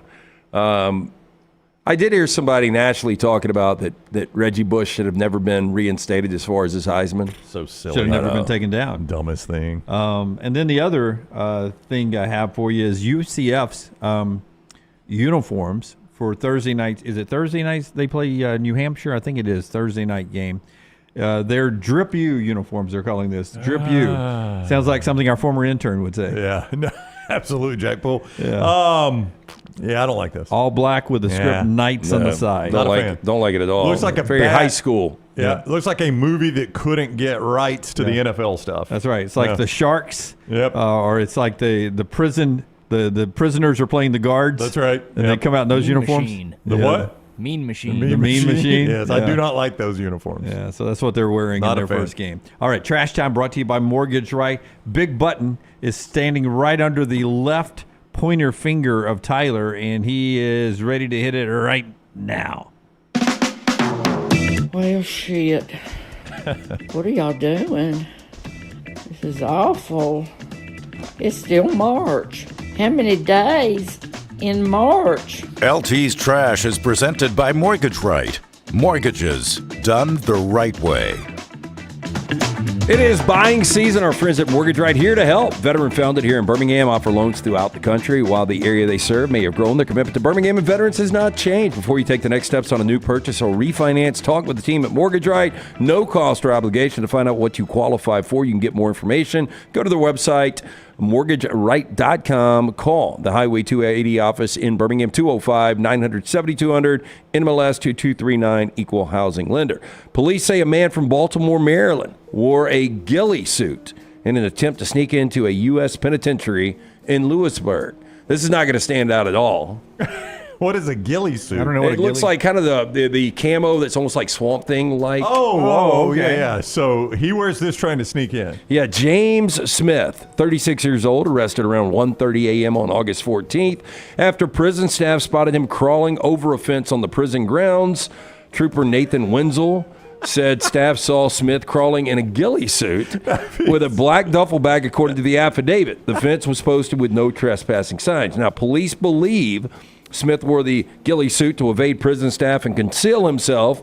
When police arrived, they found contraband in Smith's duffel bag, including 19 THC vape pens, small amount of suspected spice, one bag of suspected THC paper, 121 unidentified pills, and 120 unwrapped vape pens. Also had cell phones, cigarettes, phone chargers, and a utility cutting tool. He was taking that into the prison. Smith's intent was to deliver the contraband to inmates at the prison. Smith was charged with felony counts of possession of drugs with intent to deliver, criminal trespass, misdemeanor, defiant trespass, and related drug charges. The judge set the bail at $50,000. He remains in Union County Prison, awaiting his hearing scheduled for September 5th. No chance I'm breaking into a prison. Yeah, that's right. It just saves them the time at that point, doesn't it? They don't chase me down. If I want to bring contraband in, maybe I'm trying a drone, I'm trying something else. I'm not trying to crawl into a prison or crawl over. It might be a great disguise until you climb up and over a fence. At that point, you're not lost in the weeds. That's right. It's really going to stand out at that point. Yeah. It's just drawing more attention to you. So I know in the future that suit is called what? What kind of suit? Ghillie suit. I think it should be a bracket bet punishment. You have to wear a ghillie suit. I think it would be hot, depending on what time of year you do it. I think they're supposed to get pretty hot. Yeah, not very functional. They don't I look had a buddy who would play paintball in one. He had like all the professional equipment. It was crazy. That's a little over the top. It was. You know why it gets hot? Photosynthesis. Well, let me ask you this. You have so much draping, you're not really tight. So if you get shot in something that's not necessarily, it's not part of the body, does that count as a hit? I mean, we counted it because if you're going to dress up like a big bush, then you're a target. What about if it's Reggie Bush? Back to the other video. Oh, we can't catch him. That's a good point. I like his mugshot. He's got the head cocked. He is not happy, is he? Why did I break into jail again? Somebody remind me. A baking influencer has been ripped as inconsiderate after making bread for her sister while aboard a long-haul flight. Now, the viral video begins with the text, "Making sourdough bread on my flight to Spain." This is followed by the baker stating, "I want to surprise my sister with a fresh loaf of bread. Pick one up from the market," is what I would say. Now, the footage shows her mixing water, flour, and salt in a bowl on her tray table. She then proceeds to knead the dough, mold it into shape, essentially treating the plane like a prep kitchen at 30,000 feet. She went on to gush, "Looking beautiful." She explained that she slept during the bulk fermentation. Thankfully, the home cook didn't try and bake the loaf on board. Nonetheless, viewers deemed the stunt half-baked, arguing that the plane was not the appropriate setting for a cooking tutorial. Quote, "Imagine you settle into your seat. The person next to you sets up a camera and starts taking out bowls, ingredients, and making bread," criticized one commentator. Many even deem the high flight act is potentially dangerous, given that she could have been in the vicinity of passengers with gluten allergies. Yeah. People bitch, complain, blah, blah, blah. I was she went worried. on. I thought she cooked it, and I was like, how did she get that past security to have a little small battery-operated oven or something in there? It'd make the plane smell better. Yeah. I think I got to go with them, though. I just don't want this going on next to me. No, I don't either. Yeah. How about download Netflix and just watch that? Exactly. Makes more sense. Kentucky State Fair Blue Ribbon winner has, just reading directly here, baked up some controversy. Oh, boy. The Westchester woman has been catching flack for being an out-of-state winner, but this isn't the first time a non-Kentucky resident has won the coveted My Favorite Cake contest. A local baker's sweet victory was interrupted by some pretty sour people. Carrie Perry, who is an amateur baker and blogger who shares her recipes with anyone.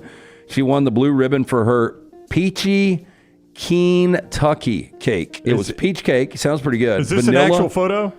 Yes, this is okay. This is All right. cake. All right. Sorry, Lance. Go Yeah, ahead. no. It's vanilla almond cakes with fresh peach jam in the center. Has Swiss meringue buttercream frosting on the outside, and is flavored with peach syrup, according to Perry. That sounds tremendous. Oh, right yeah, there. I love buttercream icing. I do too, and I like peaches. Now, the culinary contest has a lot of rules, including cakes being layered, being made from scratch, and recipes needing to be provided, but being an in-state resident isn't one of them. I don't know why this is a problem. Yeah, I agree. If you're the best cake baker out there, it doesn't matter where you're from. So the rules don't say you have to be a Kentucky resident. Then why is this woman upset? She said, isn't. Everyone else who lost You're right, is mad at her. She said, quote, "I follow the rules. I was really proud, excited to have won the contest because it's a very, very tough contest. Great cake. It's also a really special cake. And so for that, I'm happy. But I'm sad that people are upset that I wasn't a Kentucky resident." She didn't go here. But what are the rules? All right, but I mean, an American wins the Canadian Open. They don't have to be Canadian. There's no rule that says you have to be Canadian. That's true, but where's she from, LT? Do they not have their own state Well, fair? she go win that one too. After the win, bake a better Perry cake next time. saw old lady. angry comments on social media by people upset that an out-of-stater took home the prize. Other contest winners this year have been from as far as Arizona. Kentucky State Fair said there were over 30 entries for the cake category. Yeah. It doesn't really say where she's from. Yeah, that doesn't matter to me. She's from Ohio. I think it said she was from Westchester. Yeah. Okay. Yeah. Doesn't matter to me. Ohio's just right across the river. If the rules don't say you have to be from Kentucky, you fix the rules. Don't get mad at me. You cook a better cake next time, old lady. Well, the problem is I'm from Kentucky, so I feel like I have to use a bourbon cake every time. And you get there, and the 29 of them have bourbon cake. She's the only one that didn't use bourbon. Final story makes no sense at all. Okay, that's perfect for trash. Austrian surgeon allegedly let his teenage daughter drill a hole in a patient's skull. Yeah, that does not make sense. Now, following a forestry accident in January, the 33-year-old man was flown by air ambulance to Graz University Hospital in southeastern Austria. He had serious head injuries, needed emergency surgery, but the doctor allegedly let his 13-year-old daughter take part in operating on him. Newspaper reported that she even drilled a hole in the patient's skull. While the operation was said to have gone off without issue, the patient is still unable to work. In investigations by the Graz Public Prosecutor's Office, against the entire surgical team are continuing. Now, it wasn't until April that an anonymous complaint was logged to the public prosecutor's office about the allegations. It then took until July for the alleged victim to be informed by police, it added. The surgeon and one other employee, a specialist who was present during the operation, are said to be let go by the hospital. The alleged victim initially learned about the case in the media before later being told by authorities he was a witness in the investigation. Hospital did not contact the victim after finding out the surgeon's daughter took part in the surgery. Trauma surgery specialists said they, quote, don't understand how anyone could allow a child to perform such a surgery under these circumstances. Makes no sense. Was it his daughter, you said? Yeah. 17-year-old daughter, right? 13-year-old daughter. So well, he not wants that the age should really matter. He wants her to grow up to be a surgeon. So here, do this. You chip off the old block. Yeah. We got laws to prevent this kind of stuff. Well, it's in Austria. I don't know. I know. Yeah. But everything's okay with the dude? I mean, he can't work. Yeah. Other than that, he every time the microwave comes on, he shits. Forgets his name for 20 minutes. His hands are numb. Can't pick a winner in an 11 o'clock game. Can't smell or taste. But other than that, how's the day, Doc? Yeah. That is Trash Today, brought to you by our friends at Mortgage Right. If you're looking for a new home, our friends at Mortgage Right here to help. So remember, whether you're looking for your final home or your first home, whether you have a big down payment or need 100% financing, Mortgage Right is your one-stop shop for mortgages. Visit them online, mortgageright.com. Call 205-900-7200, NMLS 2239, Equal Housing Lender. Are you ready for the biggest new phrase in college football? We'll talk about that when we come back. The show brought to you by Champy's world famous fried chicken, champyschicken.com. If you were there right now, Tyler, what would you order today from Sterling? Sterling walks up and says, hey, Tyler, man, you're doing a great job filling in for Rockstar while he's on vacation. It's on me today. What do you want? I'm going some smoked wings, a couple of the Mississippi Delta recipe tamales, and probably some baked beans, potato salad. I'm hungry. Tyler getting after my gosh. Lunceford, what would you want from Champy's today, Lunceford? Tyler read the menu, Lunceford. Even I don't want that much from Champy's. It's chicken fingers for me, nice and classic. Yeah, they are good. He makes his own honey mustard, I think, there. It's so good. Champy's Chicken, Highway 119 in Alabaster. Go by and say hi to Sterling for us. Follow Rockstar on Twitter @RockstarBHM. You could win a Cadillac CT5 or your share of $25,000 in free play and cash at Birmingham Racecourse Casino. The more you visit, the more chances you have to win. Play the latest, most exciting games around with fun bonuses and big jackpots. You can be a winner too. Come win your share during the Cadillac CT5 and $25,000 giveaway at Birmingham Racecourse Casino. Drawings April 5th and 6th. Located off I-459, exit 31, Derby Parkway. Must be 21 or older, must be present to win. Hey, Lance Taylor from the Next Round to tell you about one of our favorite places for breakfast, lunch, and dinner. That is Hamburger Heaven since 1982. Hamburger Heaven has been serving Birmingham's best hamburgers, cheeseburgers, French fries, hand-spun milkshakes, and sandwiches made fresh to order. All of their ingredients are fresh and prepared daily. This includes their beef, always fresh, never frozen, hand-pattied each and every day. For breakfast, lunch, or dinner, visit any of the 4 locations, Highway 280, Irondale, Gardendale, and Homewood. Maybe you follow us on Instagram, Facebook, X, LinkedIn, or TikTok while we're changing the game yet again. Tyler's Telegrams has been developed exclusively for you. Hi, this is the lovable boy you know as Tyler the Intern. I'm a businessman now. I will come directly to your door and tell you every time a new piece of TNR content drops. For the low, low price of $740,000, you can be notified by me, one of the biggest stars of the Next Round, about that thing you missed. Sure, the rest of those social media services are free, but so is radio, and we all know how well that's trending. Tyler's Telegrams is currently operating exclusively in Bibb County. Other social media platforms are available everywhere. Hey, let me tell you about our friends at Urology Centers of Alabama. Compassionate and comprehensive urological care with 35 physicians, 17 locations across Alabama. Their patient-centered approach to all of your urological needs. Remember, they've got that new men's health center. It is beautiful, helping men with a wide range of sensitive male issues in a comfortable environment. You can always go online, visit urologycentersalabama.com, schedule an appointment with one of their many urologists today. Hey, Lance Taylor from the next round to tell you about my friends at Michelson Laser Vision, located conveniently UAB Highlands. Almost 20 years ago, I went in for the procedure. Only took 12 minutes for both eyes. When I went in, I had 2200 vision. I was legally blind. Now I have 20/15 vision, still 19 years later. Make the call today. Schedule a hassle-free consultation. 969-8100. Dr. Mark Michelson, Dr. Jen Michelson, Michelson Laser Vision. Make sure you tell them the next round sent you. 969-8100 or MichelsonLaserVision.com. It's time to pull the trigger on the Next Round merch that you've been eyeing. We know there's a lot to choose from at nextround.store, so here's a few of our favorite picks. If you want to match LT and Brown, go with a TNR logo hoodie and throw in one of Dunaway's favorite hats. Any of them will do. The Backroom's go-to is the classic logo t-shirt, while my personal favorite is the light blue TNR crew neck. All of these items can be found at nextround.store and are EG approved. Rest assured, your order will be packed with lots of love from us here at the Next Round. Head over to nextround.store to start filling up your cart.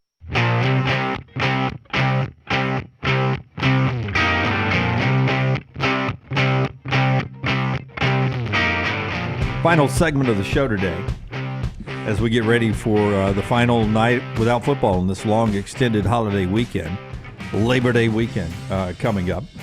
Looking forward to all the football out there. There's breaking news? No, it's not breaking news. I was just curious the names you guys think. And our guy Clint Lamb from Cover Crimson has an opinion. Kalen DeBoer is on the teleconference. Go follow Emily Grace. She does that every week. What Kalen DeBoer says, what Hugh Freeze says, any other coaches of interest. He says they're fairly confident in using 5 to 7 receivers this week. 6 for sure. They hope to use 7. And Clint says he would almost guarantee it's going to be Jeremy Bernard, Kobe Prentice, Kendrick Law, Ryan Williams, and Cole Adams. That's 5. Yeah. Cole Adams has been the guy that I know very little about that's been getting rave reviews. Yeah, and he guesses Henderson and Odom for the other 2. So I guess it'll be interesting to see beyond those 5. Clint follows us really close. He's been at, I think, every practice, if not almost every practice, and scrimmage and whatever. That's Clint's opinion. Again, Clint Lamb, Cover Crimson, covercrimson.com to sign up today for all your Alabama coverage. So it'll be interesting to see who the 6 or 7 are. Wow, that's crazy. You know, most NFL teams only keep 6 or 7 receivers. I know when the Rams did their cuts yesterday, they're down to 6 receivers. Playing that many in one game. Yeah. It's a lot. I would tell you that for $1, you can just give covercrimson.com a shot. And, of course, thebarnauburn.com, $1. See if you like the content there. And a lot of stuff not behind the premium.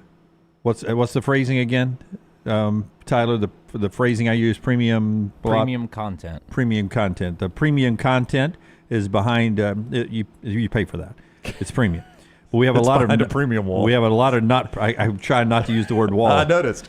Other than the premium stuff like Bama and Bourbon, it's up at Cover Crimson. Good numbers yesterday, off and rolling with Aaron Suttles and a lot more. And the same with the stuff at the Barn. Go check those websites out. Covercrimson.com, covercrimson.com, thebarnauburn.com for those things there. Final segment of the day being brought to you by our friends at Hemphill LT. 205-229-2090. That is the number you need to write down. Keep it handy because if you experience any plumbing, heating, or cooling issues in your home or business, they are ready to serve you. Trust the name Birmingham has trusted since 1954 for all of those issues. Adam, Chad, Andrew, the guys there. Tell them the next round sent you. 205-229-2090. Hemphillservices.com. Hard to stop a train.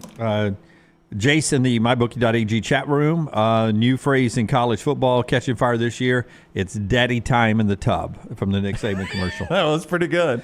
Yeah. Y'all's favorite was, it says check-ins at 3. It's 2:55. I know. Is this what he's doing now? Yeah. She says it without moving her mouth. Is this what he's doing now? Daddy time in the tub there. But the phrase is bubble watch. We got it all the time in basketball, but now that there is an expanded tournament, bubble watch. Every site that I get in the morning that I read, including The Athletic, is going to have a weekly bubble watch. I haven't seen that yet. I haven't either. Well, you can't do it yet until there's at least some games. Florida State's on the bubble. They all make that point. They said if we did one after week 0, Florida State's firmly already on the bubble. I could make an argument though that nothing really changed for Florida State. Ooh, how? Because that's a conference loss. Yeah, but they were probably going to have to win their conference to get in either way. Yeah, Florida but do State they even was. get to the conference championship Yeah, game now with that loss? Like, I don't know if you can. Yeah. There's not going to be 3 one-loss ACC teams, and one of them sure ain't going to be No, Georgia but Tech. what I'm saying, you are on the bubble. Like, if you lose another game, Florida State loses another game, which I find it hard to believe. I don't know how they can't lose another game now. Oh, they probably do, but I'm just saying they were win the ACC and get it or nothing. If their only other loss is Notre Dame.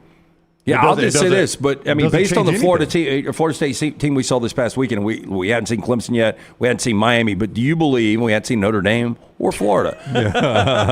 But do you believe they could beat Clemson at Miami, at Notre Dame, and Florida right now? I do not. I don't do know. not. Nope. I do not either. I mean, Reese Davis says this a lot, and I don't know that Reese invented this. He said it again Saturday, and every time Reese says it, I agree with Reese when he says it. He says, I am a firm believer that if you are not good enough, a loss will find you.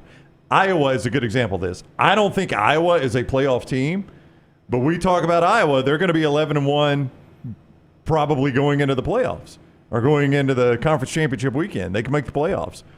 But if you're not good enough, a loss will find you. Yeah, like, I'll give you an example. Like, I had a chance in round 3 last night to take Iowa. Oh, boy, it's hard not to, huh? But I took Miami because I think Miami's a better team. I think Miami's a better team, but I think Iowa could have a better record. But I think Iowa's I do too, but Iowa's still in the Big Ten. They've still got to play Iowa State out of conference. And much to your point and what Reese said, and I totally agree with, if you're not a great team, you're going to find losses. And I think even with really difficult schedules, we talk about Florida's. Like, if you go back and look at the 2006 Urban Meyer's first national championship, that schedule was brutal. They ended up losing one game, I think it was LSU. But before the season, I was like, there's not a chance. And they were able to navigate that schedule just because they were so good. Yeah. I agree with Reese on that saying, though, Dunaway, that if you're not good enough, the loss will find you. Nobody's going to skate by. That loss is going to find you in college football. Emily Grace McWhorter, who's on the SEC Media Days call every week for us, she said Brian Kelly weighed in on the QR code on Oklahoma State's helmets. Quote, it doesn't feel collegiate to me, and that LSU will be able to keep the NIL separate from what you see on game days. I mean, it doesn't, but I mean, quarterbacks getting millions of dollars before they take a snap doesn't seem very collegiate. Yeah, and I guarantee you that's happened in Baton Rouge. Oh, and I'll guarantee if everybody else does it, guess what LSU will be doing? It's unique right now because Oak State's doing it. I'll give you one. If Jaden Daniels had said, you know what, I don't know who's going to draft me, I don't really like the teams at the top, I'll come back. Here's what I would like, Coach. I really need my NIL to get boosted, and you guys have been so good to me, but if we could get the fans involved somehow, could I have a QR code on the back of my helmet? What do you think, Brian? Yes. Absolutely. And you want to change the color scheme, purple and gold? Yes. We'll talk about that. You could have the QR code on the side of your helmet. So, I mean, I do find that to be a little disingenuous by Brian Kelly. Yeah. I think if Jaden Daniels said, I'll come back with a QR code on the back of my helmet, Brian Kelly would have done that in a heartbeat. I mean, he was like grinding a recruit. Walker Howard, was he not? That is kind of collegiate, though. Where is Walker Howard now? Yeah. Ole Miss. Back up at Ole Miss, right? Yeah. I don't know if he's QB2. Maybe he is QB2 yeah, I think at he Ole is. Miss. Yep. So we're getting ready for this first weekend, and just around the board, players you're waiting to see for the first time in a new place or just to see them again. I'll start. Ohio State's wide receiver, Jeremiah Smith, who will play, could start. I want to see what he looks like. Everybody I hear that has been around Ohio State for a long, long time say that he is the most prepared true freshman to come in there as a wide receiver, more than Marvin Harrison Jr., who had a Hall of Fame-like dad as a wide receiver in the NFL, more than Olave, more than any of those great Ohio State receivers, that this kid is more prepared to go as a true freshman than any of them. Well, and I thought that was going to be the case with Cornell Tate last year, but we'll see. I think that's an interesting one. Guy that was a freshman that really made a lot of noise week 0 of last year, Zachariah Branch for USC, because USC is losing a lot of skill, and you're not going to get the same production with Miller Moss that you got with Caleb Williams. But I think Branch in this offense, they are going to do so many different things with him. And I think it could start against what is a questionable defense with LSU on Sunday night. So newcomers, I'm looking forward to seeing because I got three. Or maybe it's a player that's been there before. You just want to see if they've been improved. No, I've got three just to see, what they do for a team that could be interesting if this team is good enough. One of those I've mentioned a lot, Dylan Raiola. I will watch UTEP Nebraska. Yeah, interesting to see him play 230 Fox. Interesting fact on this: Marcus Satterfield, the Nebraska offensive coordinator, friend of the show, says that QB2 Heinrich Harburg is so athletic that you can expect to see them on the field together a lot. Okay. Was his phrasing. Well, Nebraska, 2 quarterbacks on the field at one time. I think we forget the Black Shirts were back last year. It was a really good Nebraska defense. One of the reasons they were able to go 5-7 and still lose those one-possession games. The offense was awful. I think the only offense worse in the Big Ten was that Iowa offense. Yeah, I mentioned Jackson Arnold earlier. That's a Friday night game. Saturday, 11:45, SEC Network, Tennessee, Chattanooga, just to see Nico in action, not in a bowl game. I think Tennessee Brownie is probably the one SEC team. I've got an opinion. I've got an opinion about every one of them. Yeah. My opinions are not always right, but I got an opinion. I got an opinion about every one of them. I don't know what Tennessee is. I'm with you 100%. And then I'm not going to watch this game, though I want to see this player play. I'm going to wait until week 2 when they're at Tulane. It's a sneaky good game next week. I want to see Avery Johnson in Kansas State. They play UT Martin Saturday night. There's just going to be too many good games Saturday night for me to even try to look at that. But they're at Tulane early window week 2. Yeah, Avery Johnson's an interesting guy. All right, Tulane, sneaky good defense last year, only giving up 20 points per game in the American, and now you get John Summerall coming in. Defense is going to be just as good. Royal Payne is correct. It is a penalty to have 2 communication helmets on the field, so they'll have to have an extra helmet, a non-green dot helmet. Oh, for the backup? For the backup quarterback when he comes in as a receiver or a slot back or a running back, however that works out. Same way in Tuscaloosa, if you've got Malachi Nelson and Deontay Lawson, if either one of them are charged with calling the defense, one of them's got to have a non-communication helmet, and then if one's off the field, they're going to have to switch helmets out at some point during the game. So it'll be interesting to see how the green dots work coming up this weekend. Richard's already looking forward to Friday when we do Monday's headlines today, all the Beaver jokes that we get there. Oregon State's playing? They don't have as many big games this year now that they're not in the Pac-12. But they'll probably have some. All right, until next time, God bless you. God bless America. The Meltdown's at 2 Central Time live today. Trivia Day today, right? Trivia Day today. Uncorked, Independent Grace, and all that. And, of course, we're back with you at 9 a.m. Central Time tomorrow. CoverCrimson.com, the BarnAuburn.com for the latest.